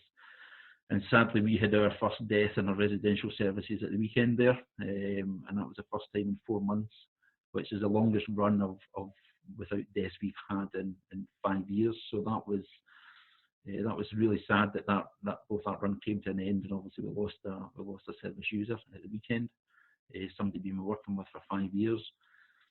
The impact in terms of, for the guys out there, they're kind of taking what they can get their hands on. Some of the old favourites are coming back. We're starting to see people using solvents again, which we haven't seen for a long time, and gas is on the increase. Yeah. We've only had one person that we know of using hand gel, and that's separate from we've got an Eastern European cohort that we work with quite closely, and they mix it with orange juice to create a cocktail called Macumba, I think it's called, without the umbrella and the cherry. Pretty awful stuff, but that's been a usage it's been for years in Edinburgh. But within our usual client group, drinking non-beverage alcohol has been a rarity, and at the moment, thankfully, it still is. Some of the good things that have been happening is service users are moved. A lot of them are moved on to 7-day take-home. And initially we thought that's going to cause us some challenges and going to cause us some issues in risk management. As it's turned out, for the people we are working with, it's worked out extremely well, and only one person has had to go back on a daily script. We have bought safes for our residential services so that people can keep them in their own room, and either they hold the key or we hold the key, depending on how safe and how confident they feel to manage their methadone. The hotel in Edinburgh has been absolutely fantastic in terms of creating a different way of working in partnership with the harm reduction team, with the Edinburgh Access Practice. We've got sexual health going in there every day. There's doctors going in there every day. We're doing scripts when people arrive. There's a very assertive, proactive, multi-agency approach to actually capturing people. And these are people, some of these are people that have been living on the streets for years. So it's taking that opportunity that once you've got them in one place, you know, you do everything you can, you know, grab the opportunity when you've got it. And that's been a fantastic experience. It's a lot of it's been shooting from the hip. We have been giving out alcohol to people who've been withdrawn. We, in the last 24 hours, had an agreement with public health around the provision of vapes, smoking cessation on site, there's nicotine replacement on site, IAP is on site, so everything is there. It's a really good example of how you can actually provide a wraparound service, be creative, be innovative around the sometimes very complex needs that service users are presenting with. Some of the other issues that we're facing is just things around giving a naloxone. So we've had to rewrite our risk assessments around that in response to COVID. So rather than giving 1-2 single doses now, we're giving a full syringe. People are having to use PPE in order to give naloxone. We're following the guidance not to give respirations unless required. And we're taking that requirement advice from the 999 call handlers in terms of when that's required. And we've issued every member of staff in the organisation with a CPR face shield, so everybody's got them on their lanyards, so they're always with people. We're continuing to train people on naloxone because we've had a big increase in staff. We've been managing to continue to do the training, and you know, we've been really lucky in that the hotel staff that we're working with have also asked to be trained in naloxone, so we've been training the hotel staff as well, which is a real testament to the partnership working that's actually going on between the different organisations. I think generally for us, there's been more positives than negatives. I was listening to Richie earlier about, you know, concerns about if we get a positive case. We haven't had a single positive case of COVID-19 within our service user group, which is both remarkable and somewhat unbelievable. Similarly, we haven't had a positive case within our staff group. So the level of anxiety and the level of stress that people experienced kind of 3-4 weeks ago, and at one point we had 36 staff self-isolating, that's now at 7. So things are kind of settling down. People are beginning to adjust and understand how to use PPE, how to keep themselves safe, you know, what's happening within the wider environment. But I would share the same set of concerns as Dot and Richie mentioned, which is if we get our first positive case, you know, when we get our first positive case, what impact is that going to have on us? I would also just say, just go back to the 7-day scripts, one of the advantages that's actually come about that we hadn't planned for was the guys are going round to the chemist, pharmacy a lot less often. And we know, because the guys feedback is that in a trip to the pharmacy, they can be approached up to 3 times, getting offered free Valium. So the dealer's access to vulnerable people has been significantly reduced because people are now on 7-day scripts. And some of the service users are the most stable in terms of their chaotic drug use than they've ever been, because some of them are taking advice seriously about COVID. They are self-isolating, they are working with us, and they are taking more control over their drug use. So I mean, overall, it's been absolute bedlam for the last 4 weeks, and most of us be absolutely glad when it's over. But when it is over, I think there's a lot of lessons to be learned. There's a lot of real opportunities that we can look at. How do we maintain that way of working in terms of partnership working? How do we maintain that form of really responding very personally to service user needs and thinking out the box in terms of how we do things? And how do we tackle rough sleeping across our cities? It shouldn't take a crisis to do that. It has done. But at the end of the day, certainly the 140 people that we've currently got in the hotels will want to be hotels again. So we're already thinking ahead in terms of, okay, what's the exit strategy here? Because we don't want to obviously put 140 people back out onto the street. And I think whatever the new normal is, it has to be a better normal than the one we've left behind.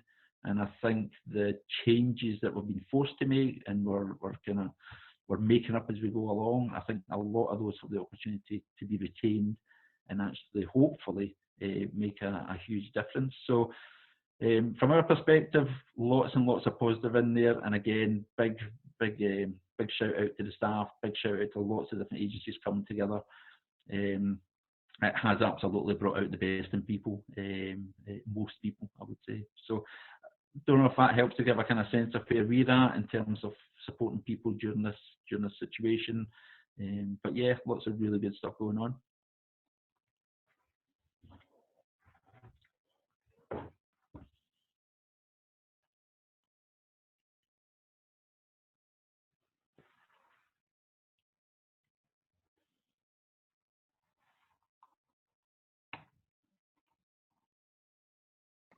Annemarie, you're on mute.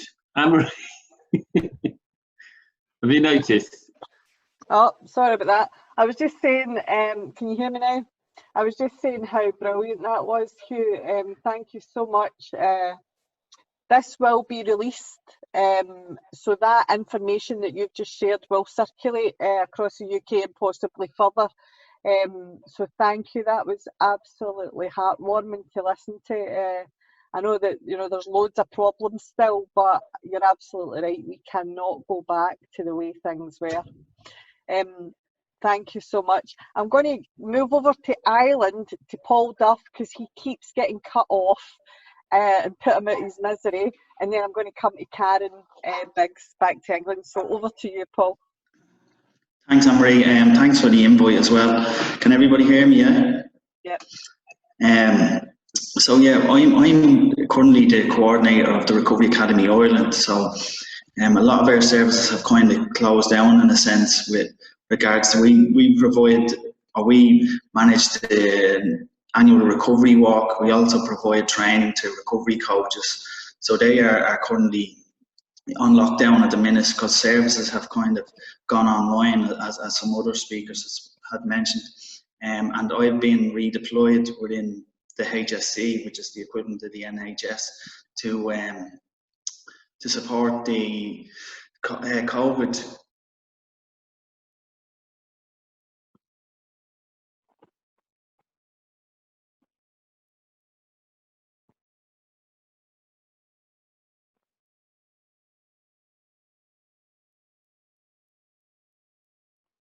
To housing or rehousing some of the homeless population into hostels, and I suppose with the housing bodies here in Dublin have took advantage of the Airbnbs being free and the freeing up of hostels, etc. And basically, a lot of the services have been redeployed to work within the hostels as well. So your usual day services, treatment providers who've kind of stopped providing their usual service have been redeployed into some of the hostels to support the homeless population from within them. So yeah, our response is quite local in regards to Dublin. We have, there's been a drop in people homeless. There's been anecdotal evidence that there's been a drop in people presenting to hospitals with regards to drug-related issues, i.e. overdose, etc. And yeah, the response has been really well. I suppose it does raise the question, like what was asked from one of the other speakers that I heard, is what do we do next when this is all gone? Well, when COVID-19 is hopefully done away with as such. So it's like we have now a number of, there's been 1,000 units being opened for the homeless population, and they're going to get a wraparound of services, the majority of them, and then it's like what do we do next, you know? So at the moment what we're providing is we have units, so some of them are for cocooning, some are for self-isolation, some of them are positive for people that are positive with COVID-19. And we're just basically moving people around to stop the spread of the virus. And thankfully we haven't had any COVID-related deaths at all with regards to the homeless population. So that's one positive. we've anecdotal evidence as well of people's well-being. Obviously, they're being provided the service, the wraparound of services, which has been hugely beneficial to them. It's again, how do we continue to provide that, as other speakers had said, and some of the team here. I'm not from a medical background, but the team that I'm working with currently are, and one of the leads here, the clinical lead, said, we can't go back to the way it was as such, that kind of way. And there's a lot of positives happening, so I suppose it's to capitalise on that. As I said, other services have been redeployed, and we have outreach workers who are providing from needle exchanges to mobile phones to dropping off of prescriptions from the usual clinics. So all of their needs are being met in a sense. Another positive would be, I suppose, we've seen the usual wait for someone to get on methadone was 12 weeks, and we've now seen that it's been moved. They can get onto methadone within 3 days, so that's another huge positive. So yeah, that's really it from me. Again, I can't speak about Ireland as in a whole. I can only really speak about Dublin, specific to Dublin. Again, when you put the focus onto the vulnerable, what happens to the other vulnerable population, i.e. the people that were being availing of services, which are not there anymore in a sense, only online, So that's really it. Cheers. Thank you so much, Paul. That was really great. And I know that you were having trouble, you were getting kicked out all the time there. I'd like to come over to Karen, Karen Biggs of Phoenix Futures. Thanks very much for waiting, Karen. It's all yours. It's okay, no worries. And firstly, congratulations, Annemarie. I've been sat here for an hour and a half, and it's probably the most interesting hour and a half on a Zoom call I've had so far in the last month. So brilliant work for getting so many intriguing and interesting speakers together. So Phoenix response to the crisis has been in 3 strands. The first one has been caring for our staff. So we've been supporting people to make decisions about if and how they work. Right from the off, we created a process that allowed people to discuss their work arrangements without fear of losing their salary. So for some, they had underlying health conditions that they hadn't previously disclosed, or they had situations at home that meant that they needed to shield. And so whilst protecting their confidentiality, we've allowed them to make the decisions that they need to make to protect their own safety and the safety of their family. We've also created some flexible working patterns for people to accommodate childcare. There's been quite a few notes on about screaming grandchildren and stuff on the chat. And although all of our staff obviously are critical workers, it's a family decision whether a child goes to school during this time, not ours. So we've been supporting people with that too. We've been finding ways for people to stay engaged and to contribute if they want to. As Mark said, our disaster planning meant that we were pretty ready for our central services to work from home, and they've been doing that since the 16th of March. But we've also extended that to some operational staff if they want to. So some are taking on different roles whilst working from home, and we've been able to provide IT equipment, systems and apps to allow them to do that, and our IT team have been just amazing. Another element of our staff support has been reminding all of Phoenix that they are part of the health and social care system. They're frontline. They're protecting the NHS, but they're also protecting some of the most vulnerable people in society that traditionally don't go anywhere near generic health services nearly as often as they should. So it's been important for me from the start that we give ourselves the recognition, and I'm glad that the politicians are catching up.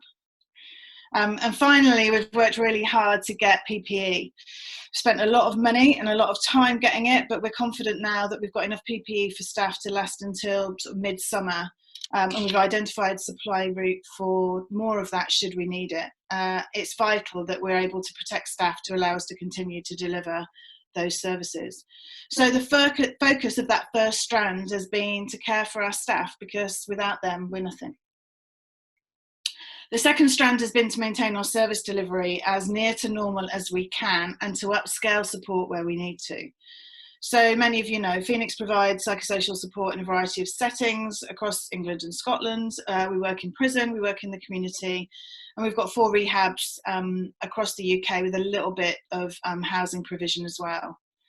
So from the start, we've set out to maintain service delivery as near to normal as we can. And of course, we've had to make decisions that protect the safety and safety of staff and people who use our services. But our default has been find a way to deliver safely.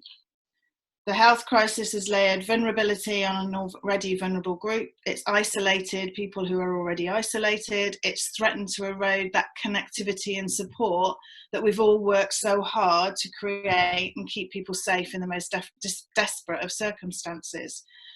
So for our housing services, that's meant running them as we normally do. Staff are providing the support as they normally do, whilst protecting themselves and residents. In some of our services, our offices are quite tight, they're quite small, so that's meant staggering the attendance of staff at those services, but they've all still been going in and providing support where it's needed.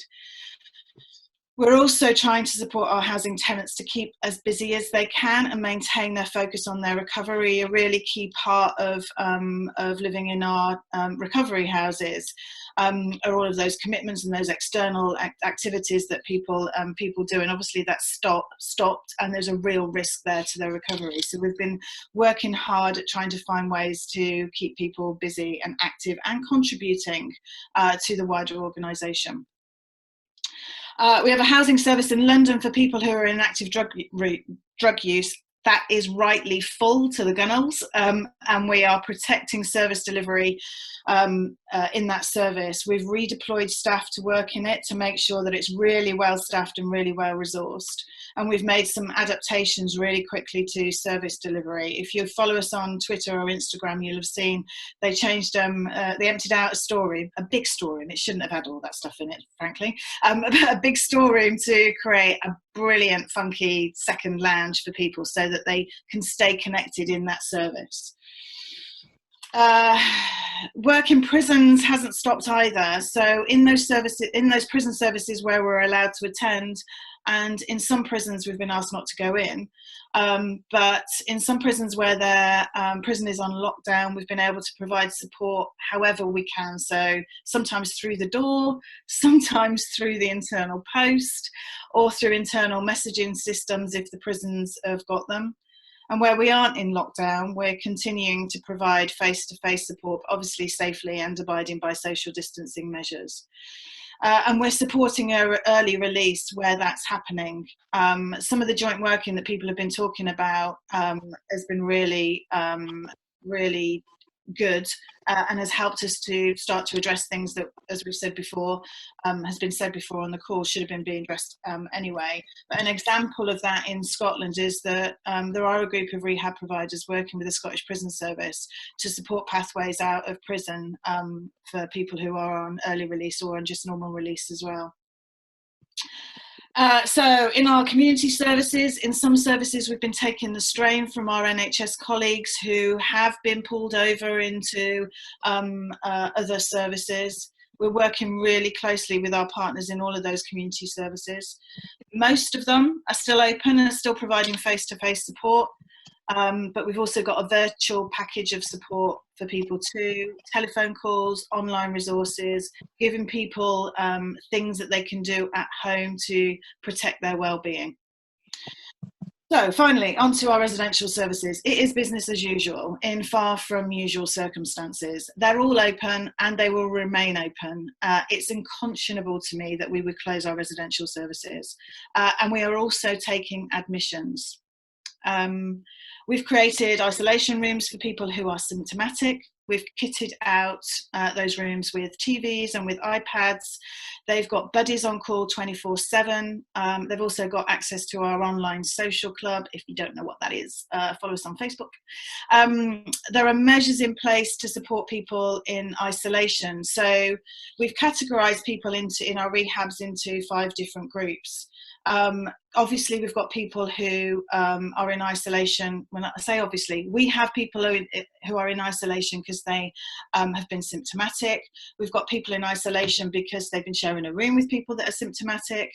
We've got people in isolation when they first are admitted.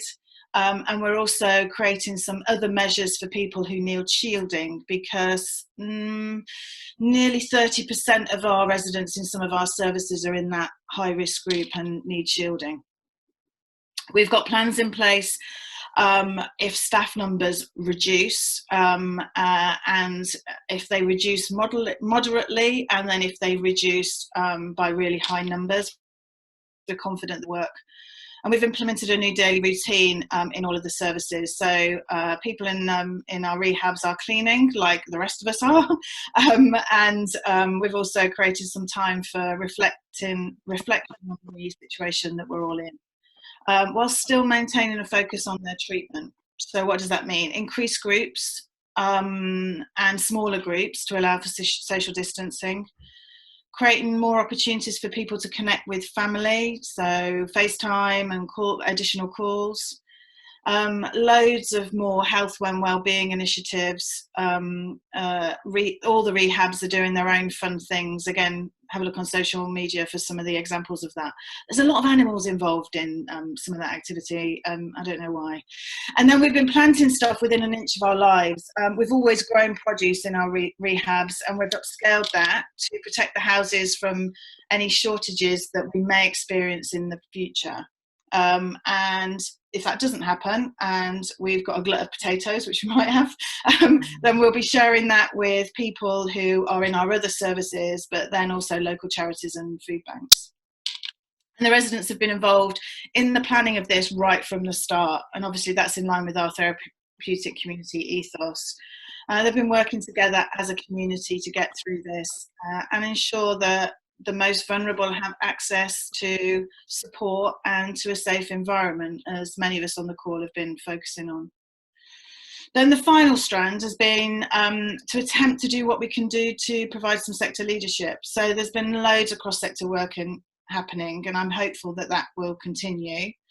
I've mentioned we've been working with other rehab providers in Scotland to support SPS, to open up pathways into rehab.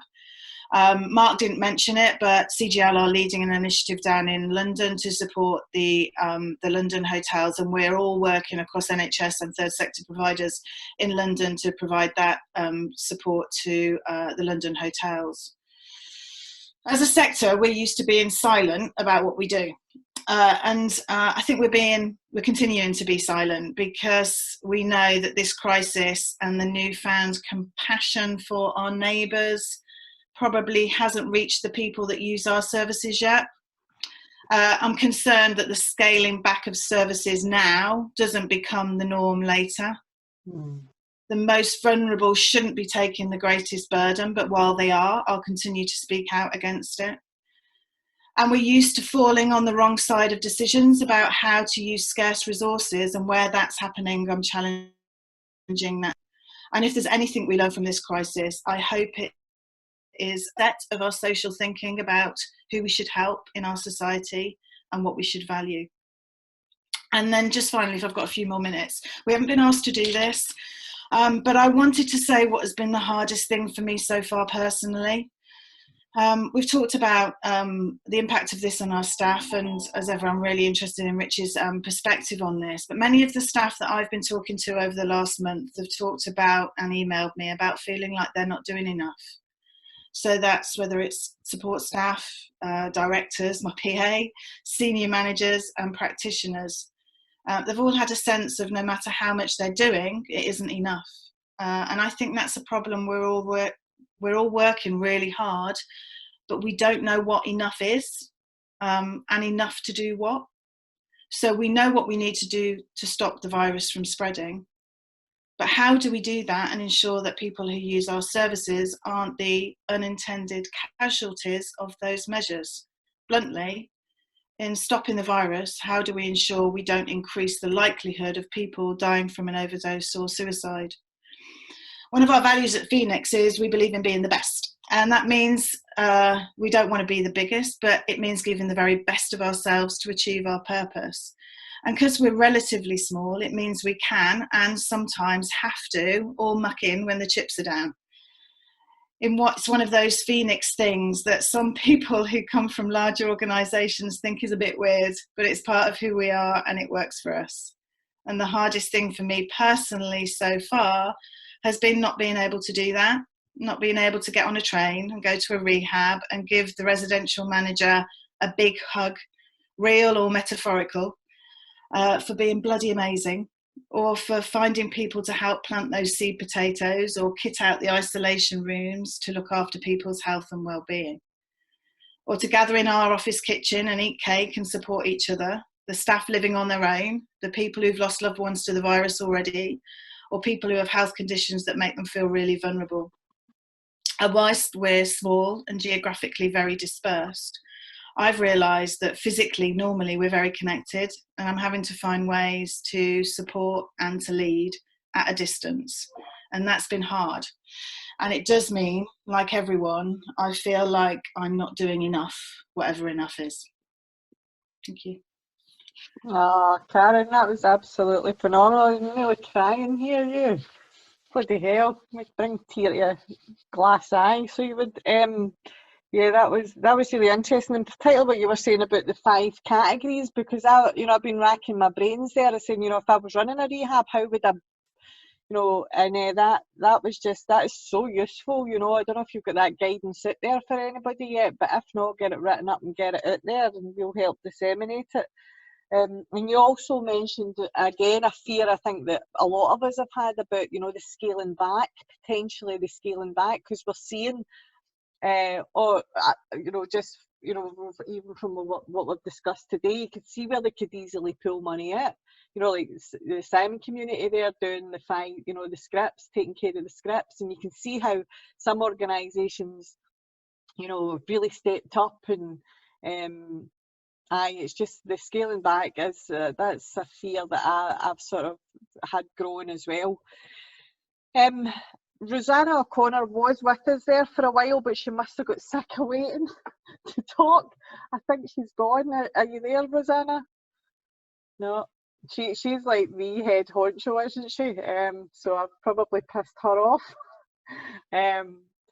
I'll apologise. I think everybody who I've actually asked to speak officially as a speaker has spoken. Is that right? Sorry, I'm doing about 10 things at once here. I know Darren McGarvey was hopefully going to join us, but he hasn't yet. He hasn't done that. And the Reverend Brian Casey as well. I don't think they're online. But just maybe if anybody, because we've still got a bit of time, if anybody wants to put their hand up and throw their tuppence worth in, or unmute themselves, please go for it. Go for it, Richie. Go on then. See you waving that. Sorry. Go ahead. Go, Richard. Richard's iPad first, and then Richie Cunningham. The two Richies. Hi. I just wanted to say, I think I tweeted, put on the chat line earlier on, but the International Society for Addiction Medicine, which is a body that's really growing quite strongly, and particularly in the current circumstances, that if anyone does want an international perspective, including a view from the WHO, United Nations drug organization, and also from NIDA, the American drug organization. They're having regular webinars, which you can join in and have a look at. The third one's coming up shortly. If you look on the ISAM website, you'll be able to see that. And certainly the one that I attended on Wednesday was really very interesting indeed. It included a talk from some drug workers in Tehran, where Iran has an absolutely horrendous drug problem, and it makes ours look tiny. And how they're coping with that is quite amazing. So just getting that perspective might be of interest to people. Thanks. I'm going to have to sign off, but thanks very much for this. Richard, it was very interesting. Richard, before you sign off, please send me your email address because I want to keep in touch. Okay, will do. Okay, thank you. I'm on Twitter as well, which is, I'll send you that. Yeah, please, or put it Okay. put it in the chat, Okay. and then everyone can have it. Over Okay, to you, thanks. Richie. Cheers, Richie Okay. Cunningham. Hi, thanks Anne-Marie for everything today. I've really enjoyed this. I'm going to have to head off at 2. I've got a meeting starting at 2 o'clock. I just want to say thanks to everybody that's spoken, and what Karen was saying there as well. That was really well put together. Thanks so much, Karen. Yeah, we all do feel as if we're not doing enough, and staff that I've spoke to, yeah, we're working from home. It's a new environment. What are we doing? Are we doing enough? And we've all got our own trauma, and we've all got our own things going on ourselves, and we're all vulnerable, and we're all in this situation. What I've been saying, to staff and friends and people that I work with is we trust each other, and we've got relationships of trust. And as long as we all know that we trust one another, Dot's my line manager, I trust her, I know she trusts me, we trust our leaders, and we trust the people that we support, and the staff that we're managing, and the people that we're serving. And it's times like this, I think that's all we've got, is trust and reliance on each other. And if we can pick that up and understand that we do trust each other, we do trust you to do your job, we do know you're working from home, we know it's a difficult environment. If people need to take some time out to do something else, yeah, no, it's not the time to be micromanaged or be micromanaging people. Now is the time to invoke trust in people and lead with your heart. Thanks very much. Awesome, Richie. Thank you. Anybody else want to come in? Just unmute yourself if you want to come in. Anne-Marie, it's Bill. Hi, Bill. Hi. I just wanted to say it's night time here in Australia, and it's heading towards winter. And we spent today giving hundreds of people flu shots, because a lot of the people came from a self-help group called We Help Ourselves, which you might know about. And I was saying to all the nurses who came that we actually saved a lot of lives today. And the thing I'm realising is a bit what you were saying, Karen, that we all feel we haven't done enough, and yet there are thousands of us, probably more than that, all around the world, and somehow we can't let this die. We've got to keep the connection with each other all around the world, because with all the lack of leadership that's around, I've heard more leadership in this group and other groups.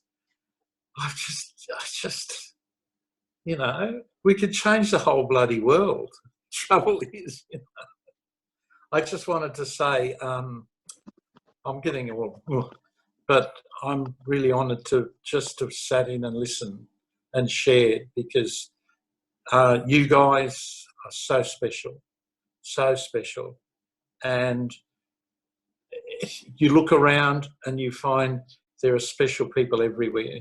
And the thing I've learned is that good always just wins. Otherwise, the whole world would have been fucked years ago. So I just wanted to say thank you very much. Thank you. Oh, thank you, Bill. Love you. Thank you, darling. I don't think I'll be able to come over for about a year. I know. The Australian government's locked everybody down and said we can't travel. So we'll see what happens. Yeah. Anybody else want to come in? I know Brian Casey's just joined us. Brian, unmute yourself and give us some of your patter. You need to unmute yourself. There you go. All right, folks. I'm not used to this Zoom thing yet. I'm still finding it quite difficult to work. Yeah, I'm glad to be here. It's been quite busy. We're running the food bank at the moment, so we're putting out 300 bags a week, and just trying to do our best by people. So obviously, I appreciate that the kind of drugs things take the back seat in a sense, but we're trying to keep it alive as much as possible. We have been talking to the Glasgow Times and spoken to the Guardian as well about the fact that there's a supposed rise in fentanyl use in the area, because people can't get hold of heroin. That's obviously comes in through Holland, and because of the lockdown, there's a problem getting it. So the stuff that's out there just now is basically kind of not the best of stuff, I think. And the dealers are now looking at making fentanyl. So But apart from that, I've been quite quiet, really, you know, just running my arse off doing that kind of thing. I'm glad to be here. Have I missed anything important?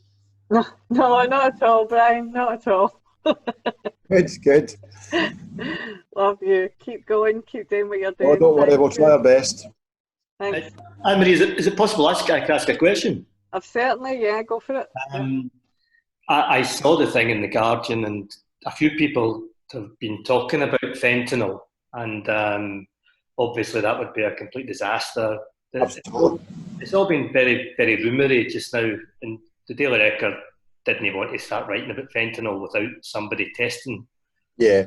So I was saying that there was fentanyl in that, but given the panel we've got here just now, are kind of people that might actually have evidence. Would there be any such evidence of fentanyl in Scotland in the last few weeks? Anybody could answer that, I'd be delighted to hear about it. It's anecdotal for me, really, Mark, in the sense that people I'm speaking to who are addicts or in addiction, they first started complaining that the supply was quite difficult, obviously, to get.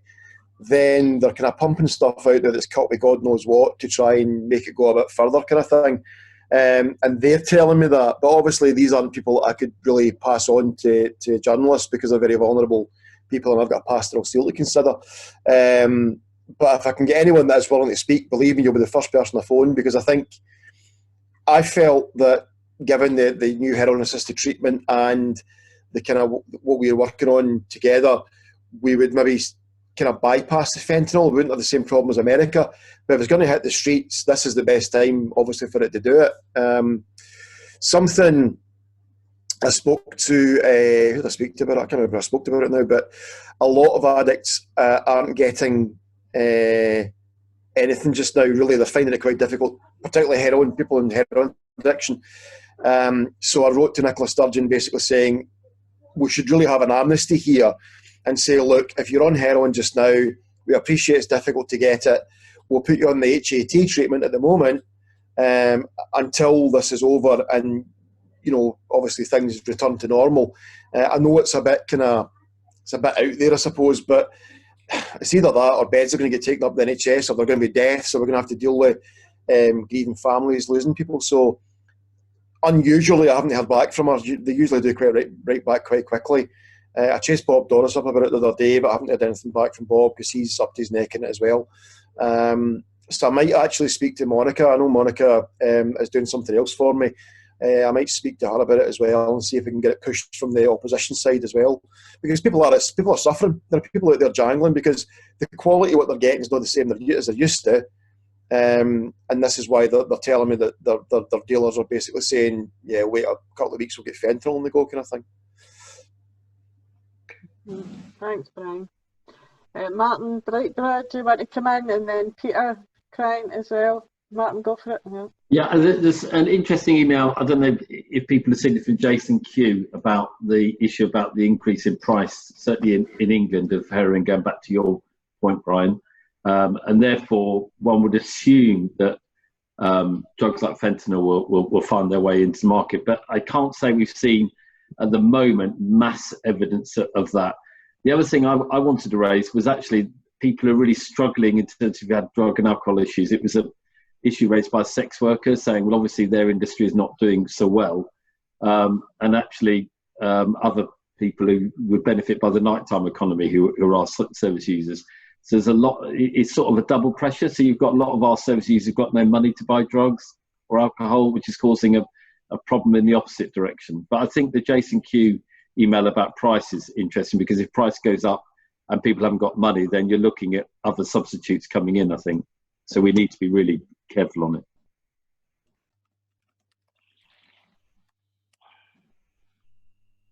Just for the record, if you speak to Police Scotland, I have asked a couple of times and they come back with a stock response about how they will respond to any new substances or threats as appropriate. So I don't have any evidence from them that they're prepared to discuss. See, I mean, I spoke to them as well, Mark. I mean, obviously we've got a different relationship, I suppose. Being an ex-cop, maybe give them a wee bit more. I don't know, but having spoken to them without giving any names, trying to tell me that the sale of booze is down as well now. I don't think that's actually true. I think what's happened with Valium is it's now making its way into pizza deliveries and things like that, whereas before it was sold in the street and they could control it or find dealers that were dealing. They're finding it harder now to find them, and they're basically saying, well, you know, it's gone down, the dealing of Valium. Certainly, maybe the deaths have gone down, I don't know, but I still think it's out there. So I don't know if Police Scotland have got all the facts at the moment, to be honest with you, because they're too busy doing other things. Hi. Hi, Peter. Hi, everyone. Yeah, just a quick one, obviously, about Mark and Brian are saying in terms of fentanyl. I've ordered some fentanyl testing kits, which should arrive on the 20th of this month, because locally I've certainly been hearing locally that people who are using heroin are seeing people overdosing, going into overdoses a lot quicker with less amounts, because deals are getting smaller locally here within Forth Valley. What Brian said about that being out there in terms of heroin-assisted treatment, I don't believe that's out there at all whatsoever. You know, like Public Health England and places like British Columbia, Canada have, you know, given clear guidance to prescribers now, and it's not out there. I mean, right now, what I'm seeing is I'm working with a guy who's still begging outside Tesco's every day, and he can't even get assessed to get on a methadone prescription because he's not high risk enough. That's the exact words, you know. It was like he's only smoking heroin, so he's not high risk enough. CGL can't prescribe because they're not a prescribing service like they are. Mark will confirm that, I think, that they are down south. So he has to be referred from CGL onto the NHS prescribing services, but he can't even get to that point because he's not high risk enough. He has injected heroin in the past, but because he's not now, he can't move forward at all. And that's not just that individual, that's lots and lots of individuals I'm seeing locally not able to even access a prescription in any way, shape or form because they can't even get assessed. And yeah, so just to finish up, those fentanyl test strips that I've ordered will be here, I believe, between the 20th to the 22nd, and I've got about 4 or 5 people who are willing to be tested to see if there is any fentanyl detected in the market here. Certainly that is the rumour on the street with the people that I'm out working with on a daily basis, given harm reduction equipment and stuff too. Brilliant. Thanks very much, Peter. Keep us posted, I'm sure you will. Anybody else want to come in? Something, Annemarie. Aye.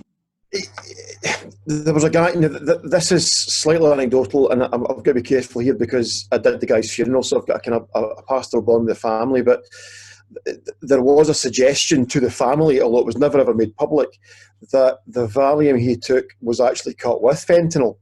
And I remember thinking back then that would be last summer, and it was the kind of the street blues that we're getting in Springburn.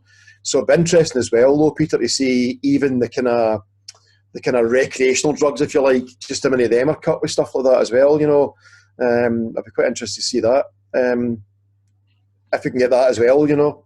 I think just quickly as well, I think, you know, I'm sure most people are aware of the 5 deaths in 24 hours in Coatbridge a couple of weeks ago. And I think those were all linked to a specific batch. I'm not sure what the underlying was in terms of that, but speaking to Chris Clements from BBC The Nine yesterday, I think he was going out there yesterday to try and follow that up and find out, but I think there was 3 deaths all linked to one specific. The Daily Record wrote on that, so I don't know if you know any more about that, Mark. But you know, obviously that's the types of things that I think everybody's becoming more fearful of now, obviously, as lockdown's going to continue for another 3 weeks. You know, the dark web is easy. It's easy enough to go on the dark web and order. You know, I've been looking on the dark web myself, you know, in terms of ordering things like fentanyl to be delivered. That's pretty straightforward and pretty easy. And obviously people are needing to bulk out their heroin supplies and other drugs with contaminated substances. And for me, the most disappointing thing is that Scotland seems to be so far behind the curve, you know, in terms of where England is. It seems it's sometimes like that three-tier system to get somebody onto a prescription.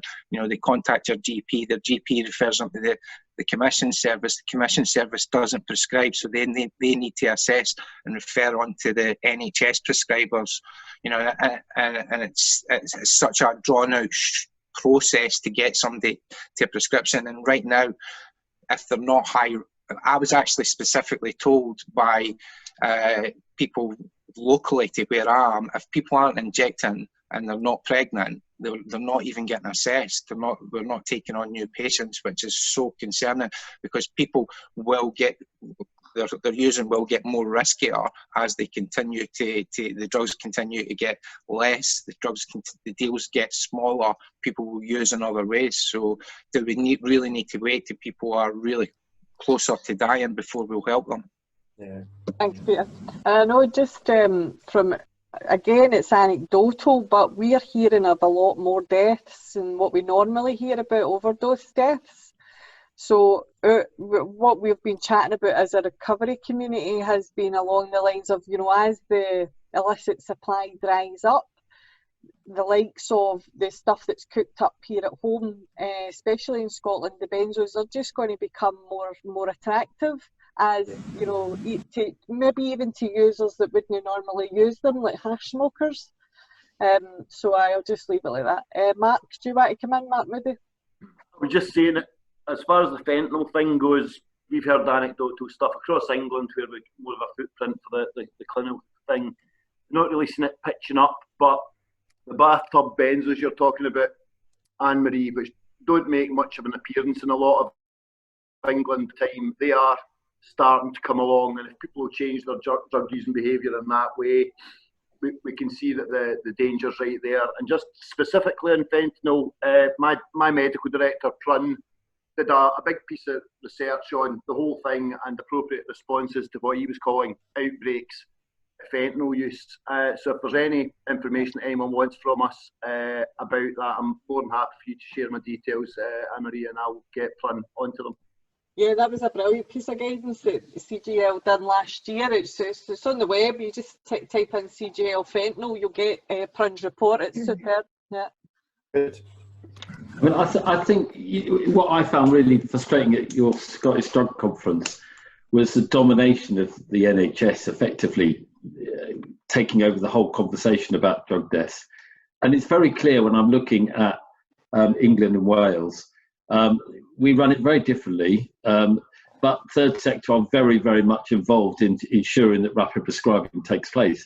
And obviously I'm not in Scotland, so I don't have a vested interest. You're not going to want me to come up from Wales, but you have got agencies, as you said, PK, you know, that like CGL, who've got experience of prescribing. It just seems that a mixed economy in relation to this is absolutely critical, because if you're going to have innovation, there's the reason why we've got Buverdale in Wales, is because you've got Kaleidoscope there. You've got an agency that can prescribe, and we don't have all the bureaucracy of the NHS to do that. And your NHS, certainly in Glasgow, is fixated on doing the sexy things like, you know, drug consumption, which I support, but a ridiculous cost. Why it can't be peer run? You know, it could be run by you, it can be run by Brian. It doesn't have to be run by the NHS at millions of pounds. It's not an expensive thing to do. And I'm sitting there going, I find it so frustrating, because, you know, Scotland has got a great history of providing services. It just needs to allow, you know, it not competition. It just now it needs to allow complementarity. I think in many ways my criticism of England is except for now, because it's a much better harmonious atmosphere, it's been very, very competitive amongst agencies, which has meant that before COVID-19 you could criticise it for not being complementary enough. But I really think, you know, the good thing about this COVID-19 is it shows agencies from the third sector can work together, and we can certainly be innovative. And we need that to be happening in Scotland, because people are dying. Yeah. Well, thanks very much, Martin. That's, you know, it's a common argument and discussion that's been, you know, we've been having in Scotland for the last 10 years, those of us who do have that experience of working across the UK. And it's a very obvious failing in Scotland that innovation and that response isn't available, you know, because there's great thinking here. You know, like the fact that there's people that are willing to push for HAT and drug consumption rooms, you know what I mean? And if only we had the third sector strength and innovation, it would just, we would be the best, but unfortunately we're not. I think a conversation for another day. Aye, you know, in the midst of this thing, we get through this, and you know, and nobody would have to guess what side I come down on in that. But right now, we need to use the resources we've got to do the best job we can, I think. Absolutely, Mark. It is a conversation for another day. Would anybody else like to come in? Mark Gilman, you know, got something to say? Yep. Sorry. It's good to see everybody. It's great to connect again and see people I've seen for a while. Yeah, I've just been basically trying to assist different mutual aid groups to get up on Zoom. Some have moved across from Skype because they found Skype quite clunky. There's been some security issues around Zoom, but they seem to have been alleviated now.